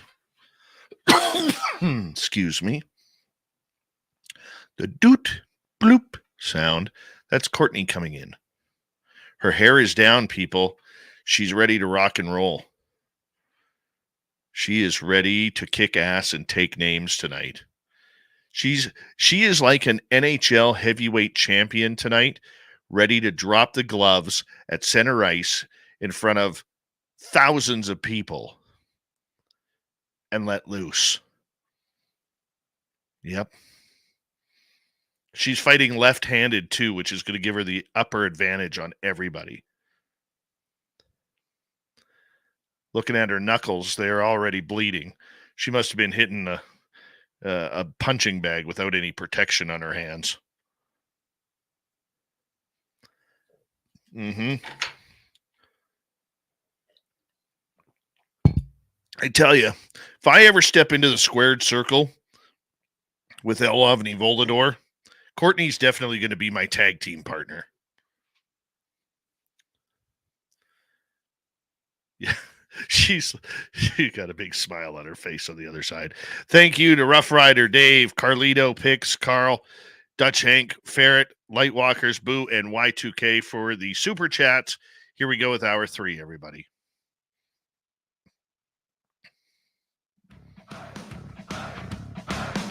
Would you like to connect with us? Head to spacedoutradio.com for all your latest show info. Now, back to Dave Scott and SOR. Third and final hour of Spaced Out Radio is now underway. Thank you for joining us. My name is Dave Scott. Very much appreciate earning your listening ears wherever you are on this beautiful planet we call Earth. Hi to everyone listening in on our terrestrial affiliates around North America, digitally on Odyssey Radio, TalkStream Live, and KPNL. All of our archives are free. Join us at youtube.com/Spaced Out Radio. Do me the favor, hit that subscribe button. The Desert Clam has set the password for tonight in the SOR Space Travelers Club. What do you got for us, Clam? Echinacea. Echinacea is your password. Use it wisely, Space Travelers, as the Clam sets the password each and every night right here on Spaced Out Radio. Our website, spacedoutradio.com. We have a plethora of features for you. Rock out to Bumblefoot, read the news wire, check out our swag as well. Follow us on Twitter at Spaced Out Radio, Instagram at Spaced Out Radio Show, and on Patreon in the Space Travelers Club. It is that time of the night we say hello to Steve Stockton from Among the Missing and another strange story. Hello, friends. Welcome to Among the Missing YouTube channel on Spaced Out Radio. I'm Steve Stockton, and I'm about to take you on an unbelievable journey of people just like you. Their stories and encounters will haunt us on Among the Missing.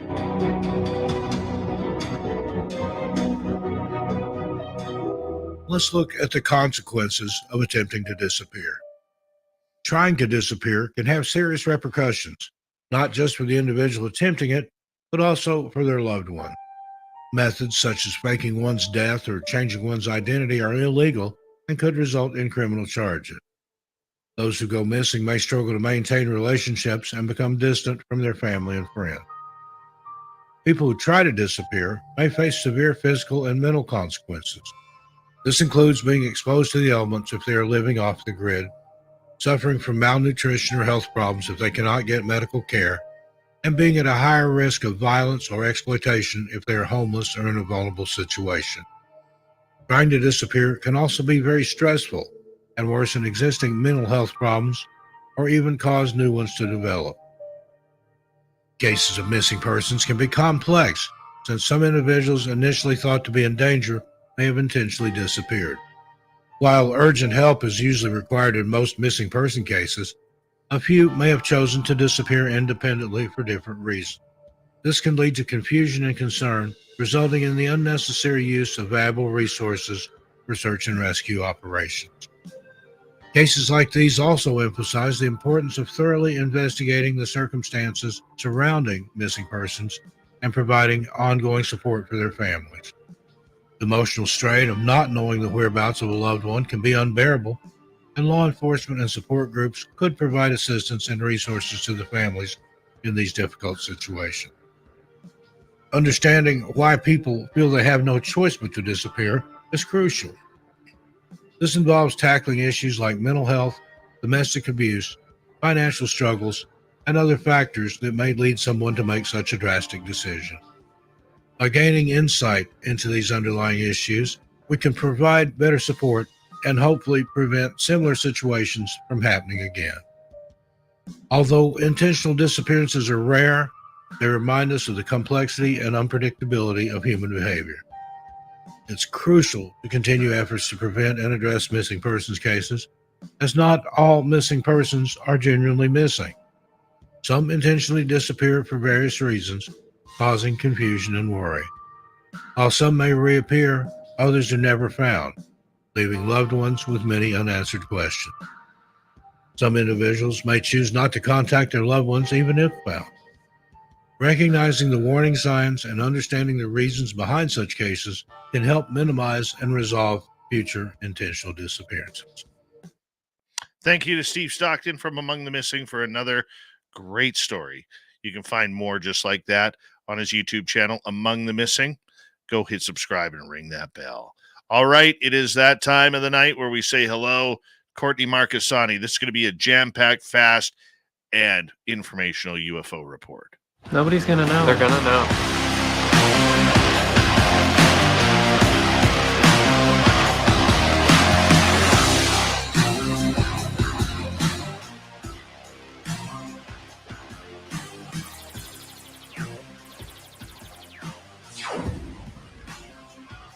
Where do we start? Where do we start? Where do we start? We could go to Canada. We could go to the United States. We got a ton of news for you, Ms. Courtney Marcassani. And where are we going first? Well, I just want to share with you this. This wasn't in the lineup that you sent me or that I sent back to you. Listen to this. Fishermen delivering possible spy balloon to FBI in Alaska. This is like minutes breaking. I mean, today has been such a news breaking day. It's just been like the hits keep coming. So might as well rock and roll. They found what looks like another Chinese spy balloon. They're going to bring it to the coast. They're going to hand it over to the FBI agents here and take it to Quantico. That's Quantico, Virginia. That's the high point. So just so you know, pay attention and see what they're going to say about that. There's so much to share, but I wanted to not lose sight of that because that's going to be big. And that's just coming off the CNN site as we're coming on air. I have to tell you something very strange because you bring up Quantico. Yeah. In my daytime job, I had a brand new client come in today, him and his wife, and their beautiful little son. And as we were talking about things after about 15, 20 minutes, I said, you're a pretty big guy. What do you do? Oh, I'm a computer analyst. Oh, yeah? Yeah. I spent 9 years in the United States Marine Corps at Quantico. No way. Today? Today. Ooh, that's spooky. That's spooky. Yeah. Mm-hmm. Yeah. And, the conspiracy side of me, because he married a local girl. Don't go there, Dave. Don't go there. The conspiracy side of me is like, is this a plant? Is of course. This what we're dealing with right now? You have to go there. You have to go there and be like, dude, are you just messing with me or are you following me? Are you going to follow me home tonight? Oh, I know. It's just one of those things that just weirded me out. It's been a roller coaster today. I got to tell you, I agree. It's been a real roller coaster today with all of it. Okay, well, we got a lot to cover, and I'm very curious where you would like to start. Do we want to start off in Canada? Do we want to start off with other breaking news? Because I know you had an important phone call right before the show. Well, I had multiple phone calls throughout the day, and I had a lot of phone calls yesterday too. People complaining to me, like, what's wrong with you? You know that NHI is going to be acknowledged this year. Like, why did you go on SOR and say that? Okay, like people were really upset with me. They were like, you can't afford to be down because So I think by the end, we kind of have to bookmark this whole news day with that story of why people were upset that we didn't say disclosure is going to happen this year. because that's the big phone call today. We need to release that so we can talk about it finally. I saw that the Canadian big news in Canada, Sky Canada, their report is imminent, and Larry Maguire has addressed it, and he also has said that potentially Canadian scientists might have been working with the U.S. retrieval and reverse engineering program. So I know you mentioned that, Dave, on Wednesday night. You kind of passed over it.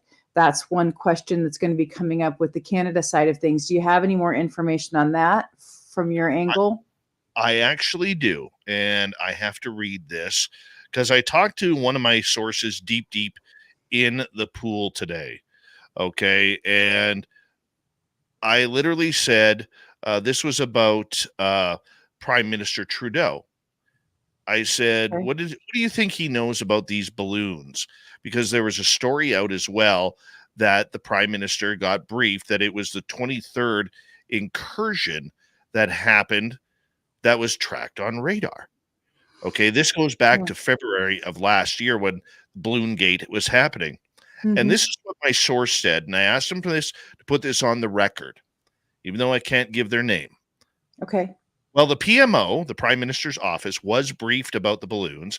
It is not unreasonable to assume that part of the brief was background of UAP as it pertains to pop culture and interest by the U.S. government and Congress. Former Defense Minister Harjit Sajjan, as well as former Minister Anita Anand, were briefed, and there's a rather large chance that being in cabinet, that topic came up. When Larry Maguire's office alleged that the DRDC had been in possession of material and forwarded it to the ODNI, I think it's safe to assume that came up in the Prime Minister's office as well. Wow. That's some good information. Yes. Incursion. I think it's interesting that they use the word incursion. That's strong. That's strongly worded. Absolutely. And, I mean, this is a lot of news that has been happening today regarding both Canada and the United States in what everybody knows. And it's scary to think that it seems like Canada is taking the scientific approach. Dr. Mona Nemer, Canada's top scientist, literally met with a board which had Larry Maguire on it, and the topic of UFOs did come up. I saw it. She was very stern about it. She was. She was very, very stern about that. Canada is taking the UFO story seriously, and that they were looking to bring the files forward, that they want to release more Canadian UFO information when the report comes out after this summer, and that she was highly disappointed that many of Canada's alphabet agencies are really not giving her the information. They're not giving her the information that she needs, and she's getting frustrated by this. Courtney. Well, yeah. I mean, you can imagine her frustration. This is the U.S. playbook all the way. I mean, that's why all this frustration has been happening since the hearing in July of last year to get certain people in a skiff. And then you see Arrow with, our own people who have worked in special asset access programs who haven't been able to get their testimony through. Sean Kilpatrick is saying that he didn't hear these individuals' testimony, and it's ridiculous. So yeah, it's like, welcome to the club, welcome to the elite club of classified information. It's just interesting that Canada has their own struggles with it. Because from what you said and from what other people said, Canada seems to be a little bit more open in their society versus the US, which is just completely closed. Yeah, it's very interesting because Canada has never fell for the threat narrative. That has been a real thorn in their side. Okay. When there was a meeting that was supposed to take place but never happened, one thing that the Canadian government really laid the law down with Chris Mellon, and Grant Cameron and Nicole Sackich have talked publicly about this. Yeah. That when Chris Mellon was, trying to meet with the Canadian government, they had started talking about the threat narrative. The Canadian officials shut him down immediately, that they weren't into defensive threat narratives, because Canada is not a defense country. we're a product country that people come in and seem to reap and pillage all the time. Okay. And we're not interested in, when I say we, the Canadian government isn't interested in the fear tactics of threat narratives. It's not the way they play out. We like to take a bigger approach. Let's look at all sides. It's almost journalistic in a way, where let's look at the pros, let's look at the cons, let's get an answer before we make a reaction. And that's what Mona Nemer is trying to do. But when Chris Mellon tried to bring up the threat narrative, according to Grant and Nicole, when that meeting happened, that basically when the Canadians kind of bit back, Mellon basically said, well, we're done here. There's no point in even continuing this conversation. And that's how the talks kind of ended so abruptly. And I think that Canada is taking a good approach on this, because they want it to be their own study. Remember, before everything started happening in the U.S., it was in the 1950s that Wilbur Smith, a Canadian researcher, was asked to take the task of UFOs. This is before the United States government had anything going in any project that we know of regarding UFOs. So I think there's a little bit of a historic break there, where Canada's kind of looking at it saying, how do we make this our own? How do we get out of that American influence? No offense to the American public or the American government or military, but how do we make this our own, so that way we can be a leader in this subject as we were once? And I think that's what they're trying to do.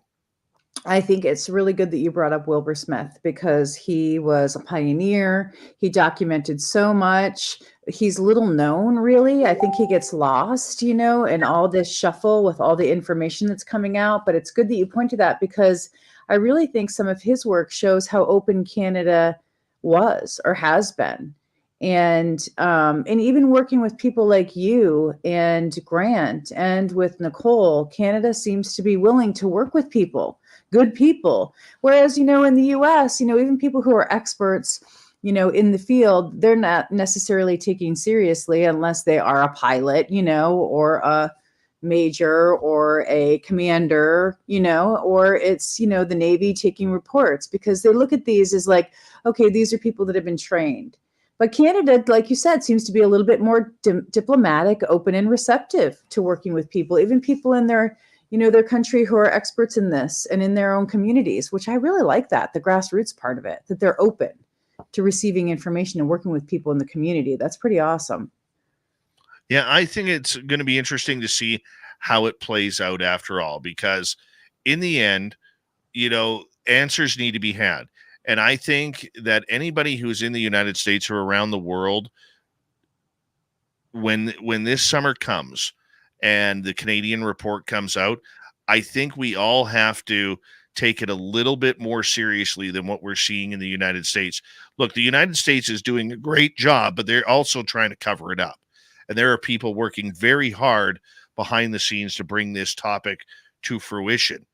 And their escape from that heavy hand that they are getting on the cover-up end may come through Canada. And I think that's what a lot of people may be hoping. Well, I think a lot of people in the US are going to be upset, if we get, duped, essentially. I mean, nothing against Canada, but we're very competitive. We're very independent, fierce, and, there's a lot of like national pride and nationalism happening right now. And I think that especially people in the UFO community feel like we can't do it ourselves and some other country has to come in and be done through their country so it can be released, people here are going to be really upset about it. They feel very deeply about the UFO topic. And so I think that's another thing and a good segue into the second piece. I also saw that the EU was potentially adding a UAP study program to, and I don't know much about this, but I think it's good that we're reporting on it, is the EU space law. So there's another international community now that's going to be incorporating potentially UAP studies. And finally, the last one, the really hot news tip, is the bodies video that was asked to Representative Luna of Florida and Matt Gaetz. about whether they saw a video of bodies. And now, so there's a bunch of misinformation going around that they saw the video. There's people are certain they said that saw the video, but they didn't actually say they saw the video. They just said they didn't confirm it. They didn't say no. They said no comment to the reporter who asked them if they actually saw the video of non-human intelligence or bodies. And they said no comment. So people are taking that as a sign of yes, that they did. Now, I don't know how you feel about that as a reporter, but I thought that was interesting news that came out just today. To me, what a no comment means is that I'm not going to comment, but B, there's legs to that story. Okay. That's the argument that's being made, that they didn't say no. They didn't say no. They said no comment on it. And you know how many times, I mean, I've said it on this show, and you and I have talked about it, where I talk about having to read between the lines. Yeah. This is one of those situations where I think if you read between the lines, this story has some legs. It would be nice if there was somebody behind the scenes that could confirm or deny that this happened. I'm not sure of the name of the reporter that broke it, or if they're an actual journalist. Laszlo. Yeah, no, he's a Hill beat reporter. His name is Matt Laszlo, and he's been covering this for a while. He's the one that did the actual survey of all the different senators and put whether they were pro-disclosure, didn't acknowledge, the NHI presence, and he went through this list, and you could see all these different representatives that were like, for disclosure, don't even believe in disclosure, ridiculous. And he has a whole breakdown of it. And so he's been on the beat doing UFO stuff. He was at the hearing, and so he's the one that asked them. And so he knows these issues, and he knows the questions to ask. So I think it's really interesting that they said no comment. What would be interesting is if it's an actual U.S. government video, or if it's something like the Skinny Bob video or the alien autopsy video. You know what I'm saying? Yeah, and then there's that other video. I don't think it's the Skinny Bob video. It's the one with the ODNI on the bottom of it, on the bottom of the screen of the VHS tape that it was. Is that the one where the alien's kind of being interviewed at a desk? Yeah, and he kind of his head falls down, and then the medics come in and they're kind of working on him. I think it was an LA news station that broke it, and it was a story that was leaked out supposedly of Area 51. So yeah, all that's coming back in, all that historical stuff, which we called this. You and I called this months ago. We said you're going to have to go looking back at the old historical videos and the whistleblower, comments and all their old interviews, and start looking through all of it, because it's coming up again. It's all coming up again. And so it's going to be interesting to see what's real potentially and what's not. Yes, they called that alien Victor. See, me naming my alien Carl is not as far off as Skinny Bob or Victor. You know what I'm saying? Well, yeah, and then there's J-Rod. J-Rod was the other alien that was S4 with Dan Burrich, and they had a whole, conversation. And I mean, there's a couple that I remember just on the top of my head of whistleblowers that talked about these aliens. And now here we are again. Here we are again, the present, and this same thing is coming up. Isn't it weird how all of these videos that for years that were released, we all thought they were fake, and now they seem to be coming back as potentially real? I don't know. Yeah, it's so bizarre. It's so bizarre. Where do you want to go next? Well, we got 28 seconds before we have to go to break. Oh, okay.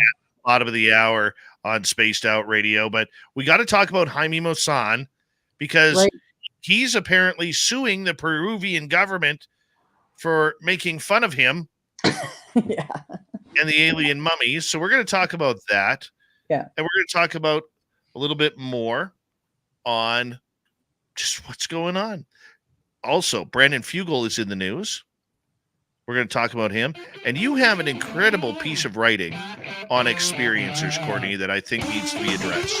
It was a beautiful piece of work. You really did well. Spaced Out Radio continues with Courtney Marcassani and her UFO report on Spaced Out Radio right after this. Stay tuned, everybody. We will be right back.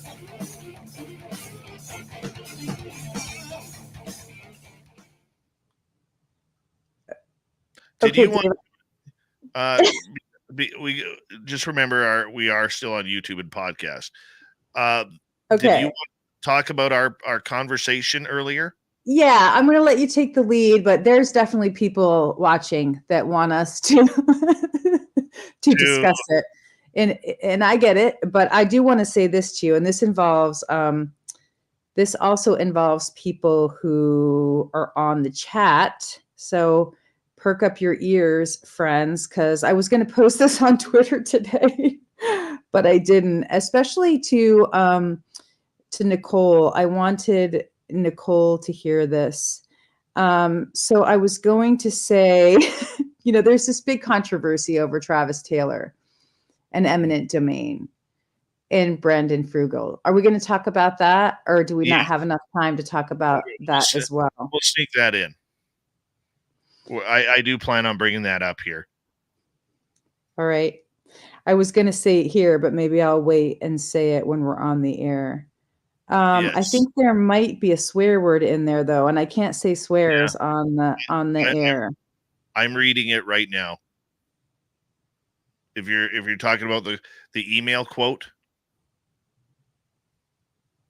there is an email quote that I took out of the email from Jack Sarfati's email string. Is that the one you're talking about? Because I never posted it. Chris Sharp posted this on Twitter. Oh, this is a different email, but Chris Sharp did post the leaked email from Green Street. Yeah. And so I commented on that saying, hey, I can't believe that, it never occurred to me that when we were lobbying for Schumer rounds that Travis Taylor and Brandon Frugal would potentially be lobbying against the Schumer rounds in eminent domain for their own interests for Skinwalker Ranch. And people were really on either side of the issue, just slinging mud at one another. And so I tried to stay out of it. But what I was going to post and give Nicole a heads up about was that Travis Taylor came on the record about a month ago in Jack Sarfati's email string talking about all these controversies of who's making money and who's not and who's on what side. And one of the things that he said was, he was basically pointing his finger at all the people that are negative of critical of him and Skinwalker Ranch and other people in the community. And here's what he said. I was going to post this on Twitter, but I didn't. You and your karma bags are full of it's going to have to be paid for. We can smell you a mile away because your bag of karma being filled the way it is. This is Travis Taylor, right? We see you. We know who you are and what you are doing. I think this is hilarious. You should be ashamed to show yourselves in public. So I was going to put that on Twitter, right? And say, Travis Taylor, I hope when my karma bag is filled, it's really good, filled with good. Because he was saying all your karma bags are all full of, you know what, manure. And I was thinking, oh, yeah, I hope mine, because you can use the same word and it'd be good stuff, right? So anyway, I held back from that because I didn't want to get embroiled in it. Because, when pigs roll around in that kind of thing, they tend to love it. I don't. Poo. Yeah, talking poo here, people. He should look at his own karma bag. Don't be looking over at mine. Uh-huh. Mm-hmm. Mm-hmm. Oh, gosh. I thought it was funny. You and your karma bags, we can smell you guys a mile away. Don't bring your dirty karma bags around here. It's like, what? Physician, heal thyself. Well, you know what? It's probably time to get this hat ready. Oh, there it is. They're listening. Oh, yeah. Yep. At this time, we want to say hello. Hi, how are you? To all the agents and agencies who are listening in right now, thank you very much for tuning us in. Don't forget to hit subscribe and ring that bell since we're supporting you. And give us a call sometime. You already have the phone number, so we don't need to give it to you. But give us a call. Let's have a latte. A latte. All right. Well, I do want to say this, that the patriots that listen and guide and help and support, I really have gotten a ton of amazing help from some incredible people who want the truth to come out. The good guys is who I'm calling them. Yes. There are really good guys and girls who have helped me, ladies who have helped me so much to get to this place where I am. And Hold that thought. I'm just grateful. You know, we should be grateful. Here we go. And you're amazing with the work you've done. Here we go.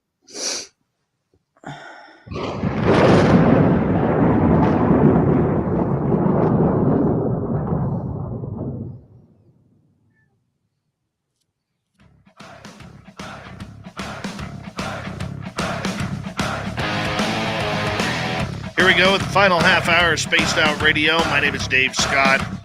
You know what? We need as much time as we do, so we're going to get right into it. Save you all the stuff I usually say. Courtney Marcassani is here. Courtney, big story coming out of the podcast world about some guy, seems to be connected, going on a podcast stating that he has talked to people who in the government agencies who have run into aliens face to face. Yeah. He's calling himself Anthony Williams. So Anthony Williams came out today. It's a pseudonym. It's not his real name because he works for, I guess he works as, in analysis in some deep intelligence group. But he came out on a podcast today, and somebody sent it to me because they recognized the witness's story, because we had actually covered it here. If some of you remember, and we're on, Dave and I covered it, because I want to admit this right now to all of you. I made a mistake. Okay. I made a bad mistake. What I did was, a friend of mine, she sent me a screenshot, and it was a screenshot of a whistleblower's testimony. I'm just being very open and honest with what happened and my role in this. So what she said was, please don't share. But I thought she meant, please don't share the screenshot. I didn't realize she was saying, please don't share the story. Okay, so I came on SOR that night because Dave and I had essentially been leaked the names of the whistleblowers, 2 of them anyway. I mean, most of Twitter did, and people who were savvy picked those names up. But where Dave and I have gotten to this point is we actually have met the whistleblower. I have talked with him. I have met with him in his hometown. And so when somebody saw this story today, Anthony Williams, they said, hey, Courtney, you need to pay attention to this. So I went and listened to it.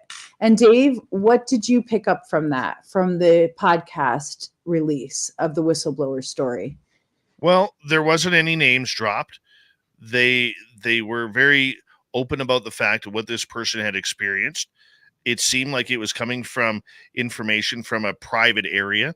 I don't know where that was, but I always worry about people who come out and put things out from private areas, right? Because you never know how much truth there is to them, number one. But number two, it sends everybody into a frenzy. And I don't think that, the UFO community, it's very small, but it's very shark-like. The minute there's a drop of blood in the water, everybody is taken off trying to feed off of it, trying to find out where that food source is coming from. Okay. And we're very much like that. And I think this guy came out, he put some people in some very peculiar and uncomfortable positions before anything can come out. I do know this in talking to my sources, that there could be within as early as a month and as much as the next 6 months to a year, another whistleblower coming out with this type of information. Okay. I don't know if it's the same story or not. I'm thinking it might be, but I'm not sure. And I'm thinking that this person I know wants to come out because I've talked to this person before, and I'm trying to be very, very gracious and courteous by, it's a weird subject to deal with, but they are looking at coming out, and they want to come out. They want the public, but they have to wait for some security clearance to come out before they can actually go public. And that's what they're waiting for. Well, and it goes beyond that. So I'm just going to tell my side of this. So I had to go back to the individual who is actually a good friend of mine and apologize profusely, because I was like, I didn't realize that I wasn't supposed to share the story at all. And I only thought that I wasn't supposed to share the screenshot. And so we made up and we decided, okay, we need to be much clearer on our communication.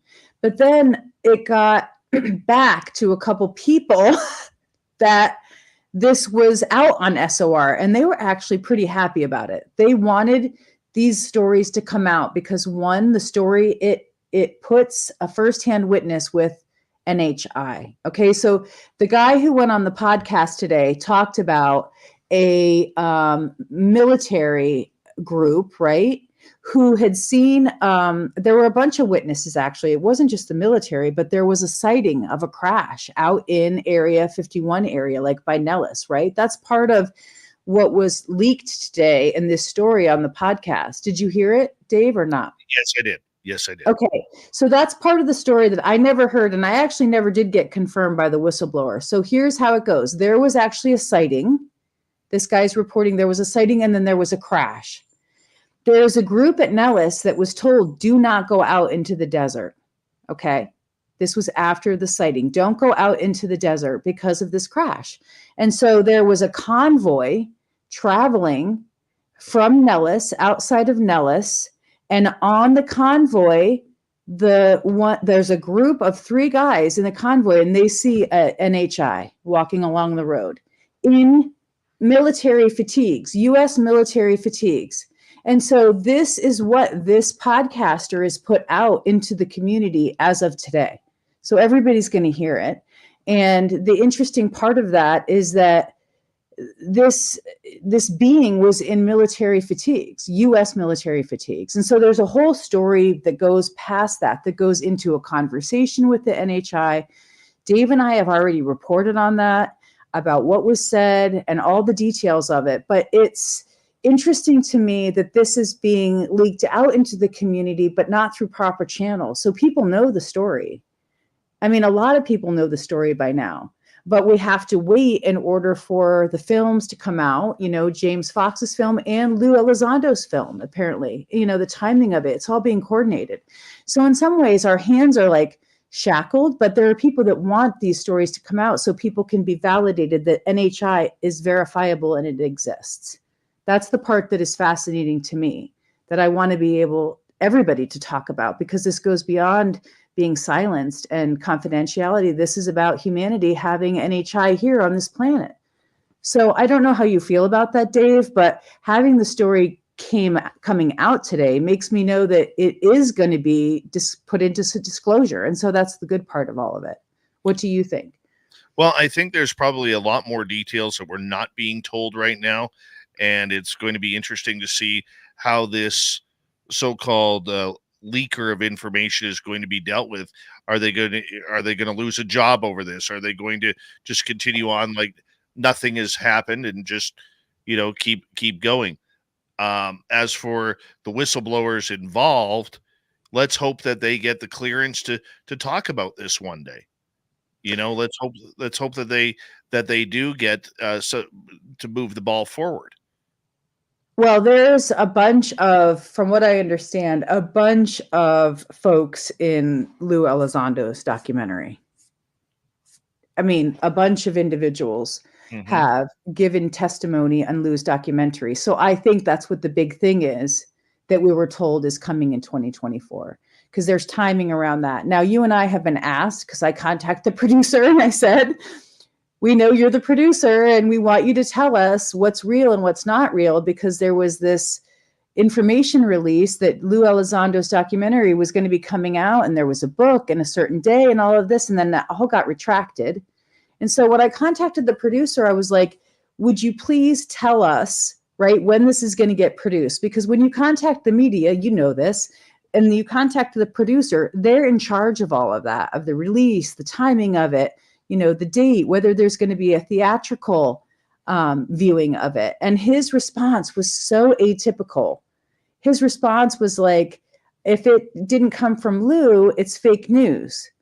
But he didn't actually say and tell us when it was going to be released. So I think that's another interesting thing about all this. They're telling us it's coming, that the disclosure is going to happen, that Lou's documentary is a huge part of all that release, but they won't let people talk. They won't let the people in it actually talk, which just is it's just strange. Why wouldn't you do some of this before it's released? What is your theory on that? Like, why are they being so secretive? I don't know. Probably because there is way too much to lose at this point. I mean, it's maybe careers, maybe pensions, maybe job opportunities. I mean, we're dealing with people who have highly critical information, but don't have the bank account budget in order to deal with a lot of life. You know what I'm saying? They don't have that retirement fund picked up. But I mean, as far as the movies coming out, I think with James Fox, it's going to be, James gets things out when he feels it's ready to go. And I don't know who's working on the Lou Elizondo one. So that's news to me. Well, there is a documentary coming out, and the part of this is the timing of it. And we had you and I thought it was somebody else, and you and I had a private discussion about this a couple days ago before going on the air, that the timing of it was kind of around the election cycle, and that was being done intentionally. I don't know if you remember that or not, but we had a bit of a discussion about it, about why is this timing being kept from us, because it should just be part of the rollout for the movie. And so there is huge, according to the people that are testifying in the documentary, there are huge revelations in the movie. And so I think we can safely say that the movie is the big 2024 event that we're going to get. I think it's going to be explosive, because that means Lou Elizondo is going to have to go back on the speaking tour, Yeah, well, I have reached out to him a couple times to ask him for, to discuss stuff and get collaboration on things. But I haven't heard back from him. So that's why I went to the producer, because I was concerned, we're getting mixed information here. What's the deal? And he cleared it up. He just said that you can't trust anything unless it comes from Lou. So that's fine. And Lou did make a comment on Twitter to say, hey, it's still in process. Thanks for the support. But he didn't tell us when. So some of this is coming out from people that are directly involved in these projects, that want people to know, to have hope that it's coming out, that disclosure is coming out this year. And people were really upset with me about the Wednesday night news, because they're like, that people are going to be testifying that NHI exists. Why would you go on SOR and say that it's not? And I said, well, because these people aren't even allowed to talk to us and allow us to talk about it in the news. Why would I believe that they're going to be able to come and talk about it in a larger community? And so this is where this kind of came back around. And now we've seen this podcast with our story that we already broke coming out in a different way. So I think that gives us a little bit of room to talk, hopefully, a little. You get all credit for that. You get all credit for your hard work and diligence in digging up information. You're the one who broke it. Yes, it was on this show, but it was your hard work and due diligence that really brought this to the forefront. It was a comedy of errors, though. Like I told you, I made a big mistake. I had to go back to apologize to people. But in that apology and in my sincerity, that opened up the doors for people to say, look, we want to talk with you. We want to tell you what we're seeing and what's going on. And so it was actually a good thing, even though it was a bad thing, because it allowed us to have this conversation about these different groups of individuals who are working for disclosure and are working on it seriously and know the programs. Okay, let's quickly change topics here, because I want to get to Brandon Fugel and Travis Taylor. Brandon Fugel owns the Skinwalker Ranch. Travis Taylor, his right-hand man and top scientist, who also works for Space Force. And talk about eminent domain. First off, before we get going, for our audience who may not know what eminent domain means, let's get into that first. Well, in the U.S., we have a legal term. It's a law called eminent domain, where if the government sees something, and let's just use this as an example. Let's say you own property, Dave. Okay, you own property and there's some type of gas or oil underneath your property that the government needs to get to. What they do is they call it eminent domain, where they need it for the greater use of whatever utility company, or even if it's a private company, they'll go ahead and seize it, and they'll say the government needs to use this for their purposes. And so eminent domain is when they can possess or take possession of someone else's privately owned property and use it for a government reason, regardless of whatever the reason might be. So when eminent domain was put into the Schumer-Rounds Amendment, the use of it legally was supposed to say, hey, if there is any craft, tech, back engineered craft, foreign craft from, alien tech, we want to use eminent domain as the clause to basically take possession of that craft and put it into the government's possession, even privately owned stuff. And so the big fight about Schumer-Rounds and why eminent domain was taken out is because legally there were these different corporations that wanted it out. And there were people who were representatives who represented certain congressional districts that were paid, through campaign donations by people like Lockheed Martin and Raytheon and others. And they blocked it. They blocked that part of the bill. And so eminent domain was taken out. And so the reason why this has resurfaced is because Stephen Greenstreet leaked an email that he was CC'd on that Travis Taylor is saying in the email that you all think eminent domain should essentially be, in the Schumer-Rounds, but we're not for it because that would mean that if we find something on Skinwalker Ranch, we have to turn it over to the government. And Brendan doesn't believe in it, and I don't believe in that. That was the paraphrasing of the email. And so people hadn't even picked up on it, mostly because Stephen Greenstreet is blocked, by a lot of people, so they don't see his content. Well, I'm not blocked. I don't have any, fighting match with Stephen Greenstreet. So I saw it and I read it and I went, oh my God, the Skinwalker Ranch guys were lobbying against the eminent domain clause in the Schumer-Rounds Amendment. And so I just had to take a pause and look at that and go, dear Lord, here we are thinking we're working for something for the greater good, for, U.S. citizenry anyway, to get this tech back into the government's possession from private interests and all the money that had been spent on it anyway. And other private groups like Skinwalker Ranch were potentially blocking it. So that was a revelation to me. And I put that out on Twitter saying, hey, can you believe this? And everybody has an opinion.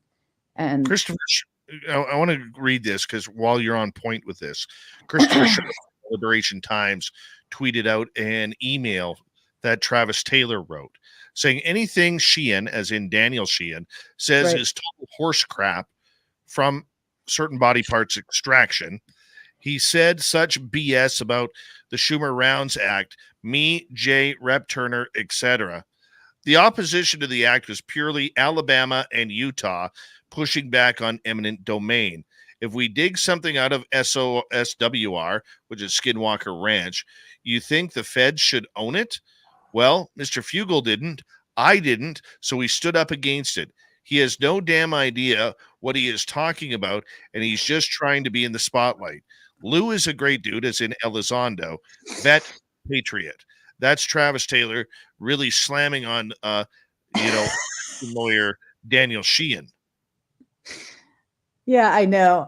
You really get to see, it's like, it's like the Jack Sarfati email list of the who's who, right? In the UFO community, and they just throw down.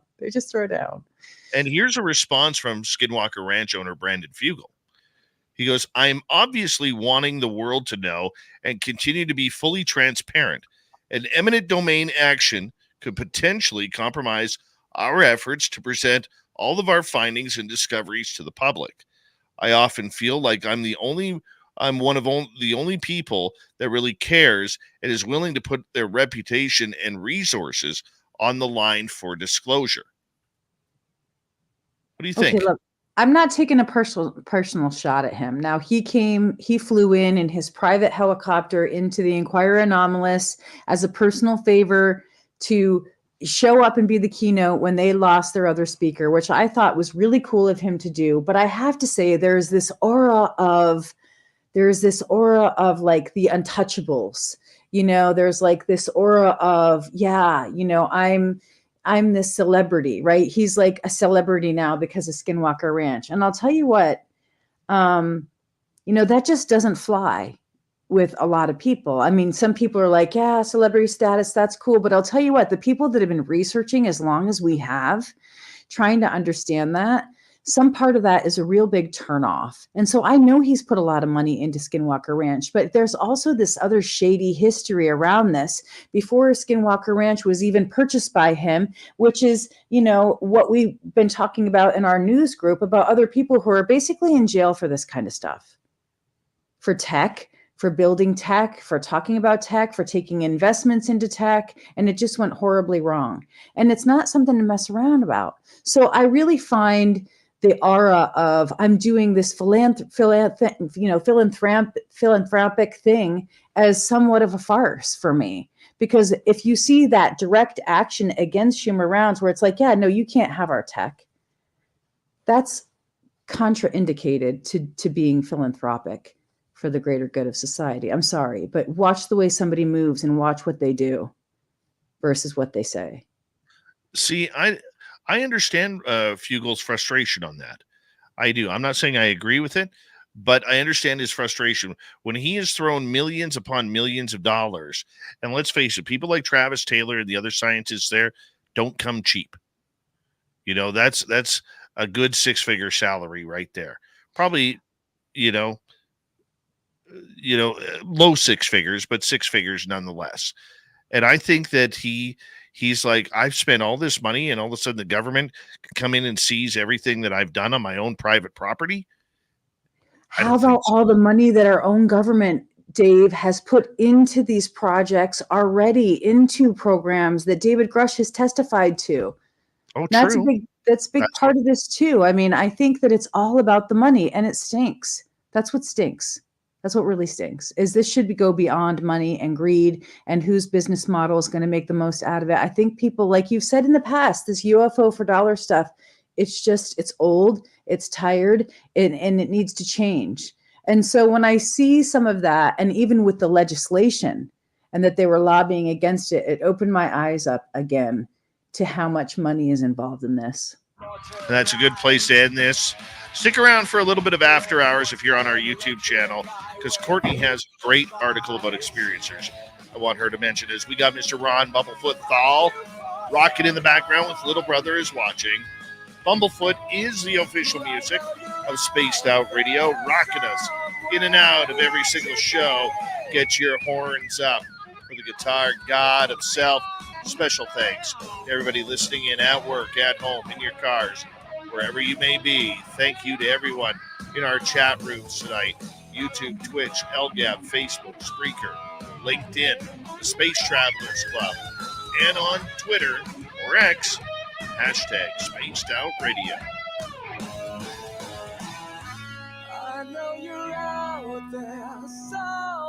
Remember, this show is copyright by Spaced Out Radio and SOR Media Ventures Limited. Thank you so much for choosing to share your evening with us, because together, my friends, we're watching. We own the night. Mr. Bumblefoot, we need a favor. We need you to take us home.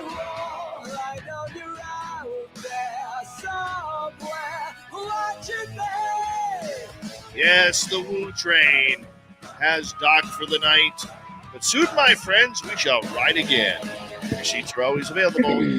Your tickets never expire. And if you want to bring a friend, we got room for them too. We're good that way. Good night.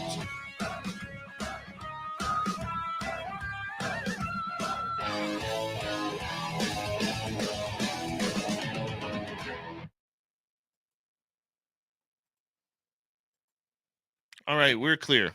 Now, do you want me to read this or do you want to read it? I don't want you to read it at all. That's just me being creative on Twitter. That's not a serious article. I mean, if you see a serious article, I go into stuff. I know, but it's a creative. It's a beautiful piece, and I read it and I was like, I'm sorry. I was like, fuck yeah, Courtney. Fuck yeah. Oh, well, I'm glad that you liked it. This was just me in my downtime, because I work on other writing projects during the day when I'm home. And I have taken to Twitter a little more recently because of all the stuff that's going on. But I was writing and being creative. And I thought, This is something that's being brought up. And, I did twig onto that as a little thread because people were upset on Wednesday night about what I said. They were really upset. They were upset about the fact that I said that we're not going to get NHI and disclosure. And they were like, well, we know damn well that you know damn well that it is going to be. So you can't say that. I'm going to read this to our audience who hasn't read it because I think an incredible piece of writing. Don't blush. Okay. It's an incredible piece of writing that needs to be shared with our audience. You don't have to read it. I mean, they can read it online. You don't have to read it right now if you want to discuss other things that are more pertinent. Well, this is pertinent to the conversation, though. I'm going to win this one. I'll let you push me over anytime, but I'm going to win this one because it was a great piece of writing. All right. Yeah. So I'm going to just do it. I'm going to read it here. Just do it. This is from Courtney. Seeker archetype. Deep impact on experiencers. Are you finding that people outside the tightly knit UFO community just don't care? They weren't quietly waiting for Lou Elizondo's film teaser to be released during the Super Bowl commercials. I realize, even within our subculture, we dyed-in-the-wool researchers are considered nerds. Having been labeled a jock for most of my life, I really embracing the nerd moniker. But seriously, my sister, who is also an experiencer, brought this up recently. She said people just don't care. They either already believe another life form exists, we back engineered craft and are already using them, or the government is completely corrupt, military industrial complex, and will never disclose even close to what they know. And they seem somehow settled or satisfied with this. So whatever the reason, people just don't care. I responded that experiencers are different, unique. They have certain burning desire that affects them after an encounter. And I think even that unrelenting, obsessional pursuit is studied in this community. The people and innate responses to the phenomena. If you haven't had an encounter, why look into it so deeply and for so long? Because as Dr. Mounts brought up, my favorite, I don't know that, Nietzsche. Nietzsche. Okay, Nietzsche's quote on Tuesday night, Calling All Beings, it also looks into you. Dr. Mounts' parting shot was the danger of secret societies. I see a lot of obsessions in this arena that could take on cult status or have already. I try and steer away from landing on anything definitive. In one sense, I hope agility and adaptability in my thinking insulates me from getting entrenched in one viewpoint or ideology. But you can see how that takes shape. Religions, too, have taken shape to help us feel safe. What I have found so far is that there is no safety in the UFO community. In this regard, it is better to develop a strong sense of positive self-regard and be undecided on any topic rather than get devoured by a side. I firmly believe, and this is the part I like, I firmly believe those sides believe they are right and tried it and true. I would rather feel less safe and keep an open mind, even if that brings my own psyche into some dark territories, being in close quarters with individuals who are exploring dark concepts. I somehow know my psyche is strong enough to weather it and come out stronger. God, this is good. A friend was recently contacted by an old spy master. Told her flat out, experiencers get broken. If this is true, I don't want to be a casualty of the system that would break an experiencer. If it is also true, then there is safety in numbers. I am finding those individuals who at least understand the notion of sitting by waiting for Lou Elizondo's documentary teaser to drop, because they understand, having looked into the void and it looking back into them, that they have survived and they want to know more about what they experienced, more about themselves, more about humanity. Can we survive and not be broken by the deep impact? Can we live a high quality life and feel whole, not obsessed by it? Many would point to this way of life and searching for more and maybe call us seekers. Who are the seekers?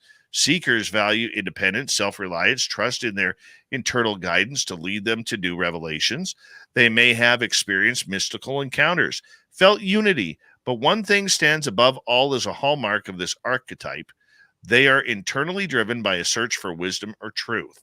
This type of motivation, which is internally driven and unexplainable, often lands them in conflict with society, cultural norms, or expectations of others. They seek new perspectives, which they may even be considered counterculture. They are also highly curious, and curiosity could be another drive which compels them to follow uncharted paths. So, dear experiencers, maybe we could get a little lighthearted and see ourselves through the archetype of the seeker for a little comfort while we wait for Lou's documentary to drop. I think we'd find ourselves in some good company, and already do. Yeah, that's a hell of a piece. Hell of a piece.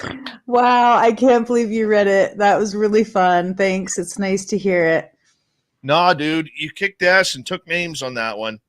It just comes out like that. It's like there's several little thoughts that were happening at the same time. I got scolded. I got scolded by some people, and I was like, okay, I'll just write this out. Maybe somebody will find it, know how we feel. Well, I thought it was an incredible piece, and it impacted me today. Thanks. Really Good. did. I'm glad you could receive that and feel simpatico. Yes. I like a Mhm. little simpatico every now and again. Or is it simpatico? I prefer simpatico. Yeah, simpatico. That's cool. Simpatico. Yeah. Empatico. So, do you think we'll get in trouble for tonight's show? Do you think we're going to get the slap on the wrist? We didn't say anything wrong, and we reported on what other people were talking about. Yeah, it's out there. So it's going to take off. There's nothing for anybody to be upset about with us about. Our job as journalists is to report the story. We didn't burn anybody. We didn't name names. We didn't cause any stress over the situation. And our job is to report what's there and protect our sources at the same time, because you don't want to give out sources and their names.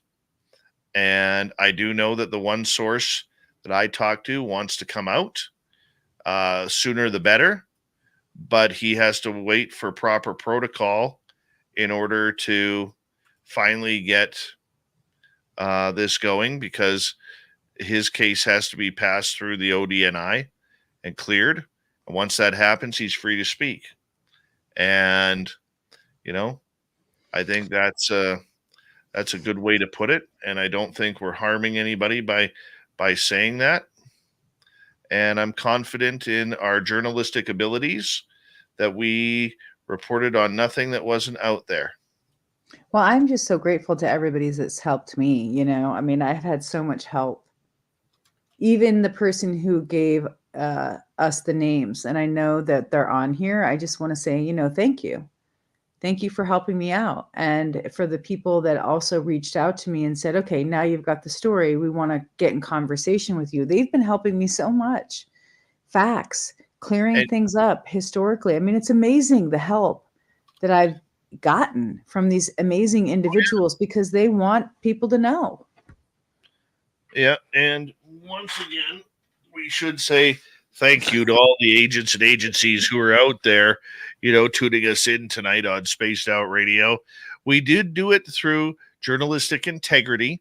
So let us be cognizant of our professionalism with how we handled this story, how we haven't named sources. We haven't given any details or dates or anything like that, that we're only reporting on what is already out there by one of your own leakers of information. That's unreal. Yes. I mean, he's just been so great. He's been so nice to me. He's answered all my questions. I keep coming back with more and more questions. He answers all of them. He's kind to me. I mean, it's unbelievable. He's just such an amazing person. And so I want the world to know who he is too, because he's a firsthand witness. And everybody's been saying, look, we need a firsthand witness. It's great to have fact evidence. It's great to have stuff go to the inspector general that's from these programs, but we need a firsthand witness, and we have one. So I guess I was just getting a little bit down because I saw all these delays and all this obfuscation, and I thought, well, maybe he won't be allowed to tell his story. And so I was saying, yeah, I don't think we are going to get it this year. And then there was a huge clap back, like, you know, you're going to get it. But having been in this long enough, and you too, Dave, you know that you don't want to have false hope. So you want to be realistic and pragmatic about all of it. Well, the other thing too that people have to understand is with a lot of these whistleblowers out there, you know, their names may be famous to us. Okay. That the minute they open their mouth, they become famous to our community. But these aren't professional athletes or musicians or actors and actresses who literally have millions of dollars in the bank. Okay, that if they open their mouths, who cares? They don't have to worry about that mortgage payment or that car payment or their next meal. These are real people who are trying to eke out a living in life, who have a pension that they're looking to retire on. Okay. They're looking to be, you know, set up all their hard work for years, sometimes decades. Anomalous debates. It's me. I know. I was answering a question. I always like saying that because you always say, it's me, Dave. It's me. It's me, Dave. Okay? I'm sorry, Dave. I can't do that. Yeah. But, you know, I think people have to understand that these are real people with real jobs, just like you and I. They have a unique career and a unique career line that they have chosen, and one that we haven't. But when it comes to financial pay and everything, they're just like us. They have car payments, they have mortgages or rent to pay, they have children to put through college or through sports or whatever it may be. They have a little bit of everything that each and every one of us has. And to not respect that is very difficult, because the last thing any of us want, as much as we want the story out, and we're willing to do what we can to get that story out, we have to remember there are people's lives at stake here that could, you know, ruin them financially, if not personally. I hear you. I hear you. I hear that. And I know that is a solid concern. Yeah, I know it's a solid concern. I'm just very grateful for the whistleblowers' trust in me, the conversations, being able to ask all the questions, to go in back in time, get more clarifications. And not only that, I've been able to check with other people about the stories who are trying to help, people in the CIA, other witnesses. I mean, it's incredible, the people that have been helping, so that we can just talk about this. It's nuts. And sorry to cut you off, but you have, just for record purposes, because of your work on this, you've had other whistleblowers reaching out to you, encouraging you to speak more. Yeah, they have been. They're frustrated. They know that they are not able to come out because of the timing of things, but there's information that they're being, you know, certain restrictions are being lifted on them, even so that they can communicate. So I have seen that happen. Like a tidal wave has changed a little bit, and they're being a little bit more open. So I think that's probably why this guy went out on the podcast and leaked all this, you know, story, the lead into the story. But he also apparently leaked the name of the whistleblower. And so that was taken off, according to the reports on the podcast. The guy who named the whistleblower's name, that was taken off. And so there's been some monitoring and surveillance, obviously, of people that have been involved in these stories, so that they don't go out there and leak information that's classified or sensitive. It is scary. Yeah. That's for sure. Yeah, it is. I've had my own run-ins, like I've said. So, I've had to battle my own fears and insecurities about talking on Spaced Out Radio about some of this stuff for, just worries about getting followed even more and phone calls listened to even more than they already are. My friend, a good friend of mine's his computer just got hacked. I had run an experiencer group and, he couldn't do the group. And, he's like, I think it has to do with all this. And I'm like, I'm sorry. I just apologize to people. Like, I'm sorry if you're getting hacked. I really feel bad about it. I apologize in advance to anybody who comes in contact with me if their computer gets hacked. It sucks. Or your phone. Yeah. Well, who doesn't have their phone hacked these days? Yeah, I mean, it's hard to tell who it is, but it's still not very fun. I know it's a common thing. It's not a Christian move. It's not a Christian move. Hopefully right? we're going to be able to tell the whole story. I mean, there's so much more to tell. I mean, I just can't wait until they say, hey, you guys can talk about this now. Mm-hmm. I hear you. I don't know. So we've got the documentary to look forward to. Lou Elizondo's documentary is going to have a bunch of great people in it testifying. We're going to have James Fox's movie, hopefully, with a whole nother group of whistleblowers testifying to the information. So it's it's going to be a big year. And some part of that NHI, I can say this now on the record, will be validated. So that's the upside. That's the upshot. Well, I just hope that the whistleblowers that you were in contact with, that they are able to, at the end of the day, find peace in what they've seen and get it off their chest. I mean, that's a hard weight to carry for a lifetime. It really is. I'm hoping that the powers that be, that the all-knowing wizard, the wizards behind the curtains, that they will allow these individuals, to talk openly and freely, like, NDAs and things like that are lifted so that they can speak openly, because there's that whole level of legality to things that you and I don't have to be encumbered by, but they do. So it's a very different world that they live in. And I agree with you. I hope that they are eventually able to be open about all this as well. And some of them are experiencers like us. They've been encountering the phenomenon like we have, and some of them their whole lives. So I'm really hoping that, they will be able to have community too, like we have, to be part of the community. Now, I know the whistleblowers have their own community, their own groups, their own like highly secure chat groups that they talk on. And, if you're in there and you hear somebody's story and then you go out and you share about it, you get ejected immediately from those groups. So they already have a system of trust and rapport built up amongst themselves. So we do know that. Mm-hmm. That's good. I think we got to everything on our list tonight too.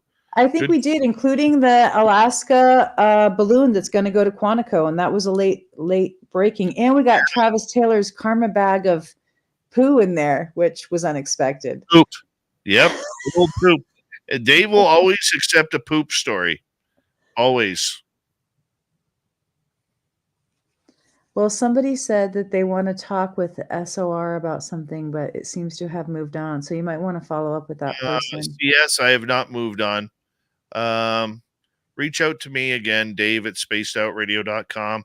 I have been dealing with a lot of health stuff behind the scenes, and I've put things off. And so, yes, we can chat, my dear. Send me your phone number to my email, and we'll chat. Or on Facebook, one of the two. Okay? I'll take care of it. I promise. And, yeah, Kim Jellin, are you coming to Reno so we could take a picture of your teeth? She got perfect teeth. Perfect. Really? That's wonderful. Yeah. That's nice. A good set of choppers. You can't go wrong. Yes.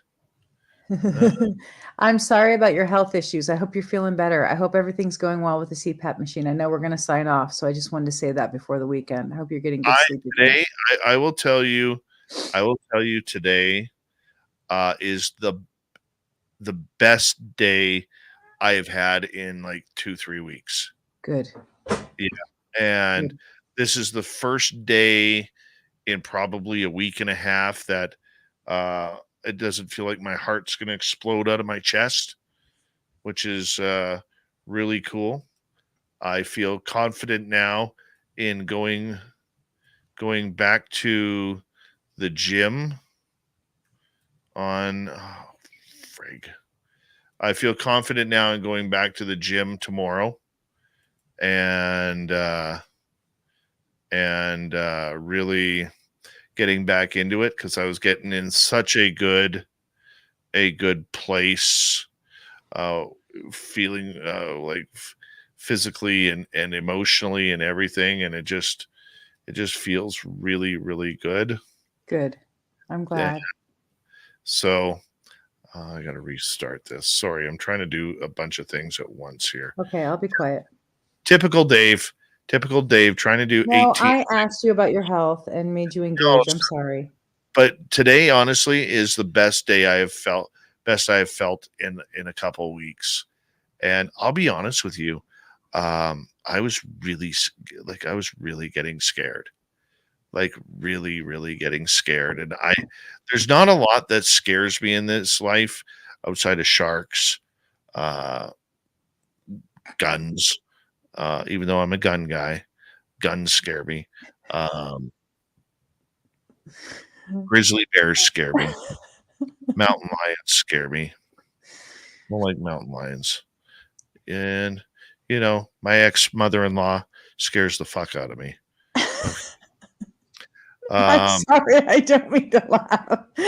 But there's just, the list, guns. Yeah, but bears. I was really, really scared. Like, I have never in my life been, okay, is it time to go to the hospital? Oh, that sucks. It really does. Yeah. Yeah. I had and you keep that quiet, right? Because you don't Yes. want people to worry. But there was a couple of times where, I would be sitting at my desk at work at my daytime job, and all of a sudden it would be like, okay, heart's racing. Am I having any other symptoms? Am I sweating? Am I feeling nauseous? Do I have a headache? Are my arms tingly? You start listing off absolutely everything about that is real. And it really scared me because I just, I'm not ready, man. I'm not ready to I got too much shit I need to do. Yeah, no, it's not your time. Are you kidding me? Not even close. I know. And that's the other thing too. Yeah. I know it's not my time. Okay. And I'll tell you privately one day how I know that. Yeah. Yeah. But maybe when we come down to Reno, we can. Yeah. I know. I know I have 35 years left. I'm not saying they're going to be 35 easy years, but I know I have 35 years left. But it would be nice if they were, right? Like, it would be nice if they were easier years and not hard ones. Because one hard, terrible year can make it feel like 30. So I'm with you. Healthy, happy. Yeah. So I'm going to go back to the gym. I'm feeling, like I said, I'm feeling great. Over the last number of days, my pulse has been going down. Good.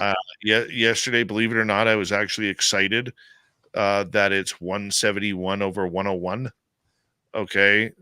And that's still high, but it's 20 points lower than when it was a few days ago. Amen, brother. I'm sorry if I brought you any stress. I'm sorry. Oh, no, not at all. I want to apologize if I brought your blood pressure up. I'm so sorry. No. You have to realize conversations that you and I have are so deep, it takes my mind away from it. It actually relaxes. Good. Okay, good. Okay. I hope so. Yes, gorgeous Kim Jellin. Courtney will be in Reno. Oh, I didn't see that. Yes, I plan to be there. Yes. Yeah. And by the way, if anybody going to Reno, if you Kim Jellin will be charging a dental floss, just one of them little plastic containers of dental floss as a cover charge to chat with her. She will. Yeah. She will. I'm gonna So get my hair done. I've decided I'm gonna go and get the nice hair stuff done so I can be all, can you know. can you do me a favor with me? Yeah. Will you go get a little alien gray head tattoo with me? A We'll little get alien gray head tattoo. put it like on the side of our finger or something like that, right? Wow, I have to think about that. Come on. It's good you said it now to give me some time to think about it. Yeah. My sister wanted me to get the sign of a nucleus on the shoulder for our family, like the atomic Yeah. nucleus and all that, and the electrons and everything, because she always used to say, "Don't F with the nucleus," which was our family. And then she got it, and I never got it. And she's like, "I can't believe you! Like you never got it." So she always shows it to me, and she's like, "Yeah, you didn't do it. You punked out." So if she finds out that I have a little gray alien head and I didn't get the nucleus, which I swore a pact that I would, she might kill me. Just a little alien head. You can hide it. Like put it on your big toe. I would have to, because she would kill me. You think I'm intense? My sister is so intense. Put it like on your big toe. Yeah, I'll think about it. I'll think about it. I'll let you know. Wherever you get it done, I will get it done. Okay. Wherever Okay. you get it done, I'll get it done. And then we can worry about it from there. Sounds good. Yeah. All right, my friend. Well, thanks for the engaging conversation. Hey, and thanks for reading my piece of writing. That was totally unexpected and really nice of you. It was nice to hear it right out loud. It's kind of cool. You are an incredible writer, and one of these days I'm going to make sure that we got to get your writing on our website, because it's That incredible. sounds good. I'll write for SOR. You just tell me what you want me to cover, and I'll do it. I know we're building a team. We're building a team. Yeah, and you, me, and Nicole are the start of it. Because remember, I mentioned it the other day in our conversation. Yes, that we start writing. I do. And so I just want to find a paranormal writer and a cryptid writer, and then we're good to go. Good. Sounds like the dream team. So it'll be a great dream team. But yes, if you want to meet Courtney, because you probably already know who I am, but if you want to meet Courtney, you can meet her in Reno at the SOR Fan Party, May 10th through 12th, at the Silver Legacy Casino and Resort. Get your tickets at info@spacedoutradio.com, info@spacedoutradio.com, and we will make sure that we get it all there. But on that note, Courtney's going to say goodnight. I'm going to say goodnight too. Thank you to Dutch Hank, the Ferret, Lightwalkers, Boo, Shaq. Really appreciate that, man. Thank you. And Pix, Cuban Carl, Carlito, Dave, Rough Rider, Y2K for the super chats tonight. Very much appreciate the love, guys. You guys make it so much fun each and every night. And don't forget to meet up with the weekend show, which is Sweet Robbie G. Sweet Robbie G on Saturday and Sunday. And then on Sunday, the Cryptid Huntress, Jessica, because they all need your love and support. And so head on over there. We got you 7 days a week. We got you. Hi, Anomalous Debates. How you doing? That's me, Dave. I'm nothing if not consistent. I'll see you later. Bye, everybody. Good night. All right, that's Courtney, everybody. And I'll say goodnight to you guys as well. Much love. I will see you on Monday. My guest will be Sharon Delarose. Sharon Delarose, Fairies of Ireland. How fun does that sound? Fairies of Ireland on Monday. See you then. Good night, everybody. Much love.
healthy, my friend. You too. If you need bail money, give me a call. Always, Dad. Take care. You too.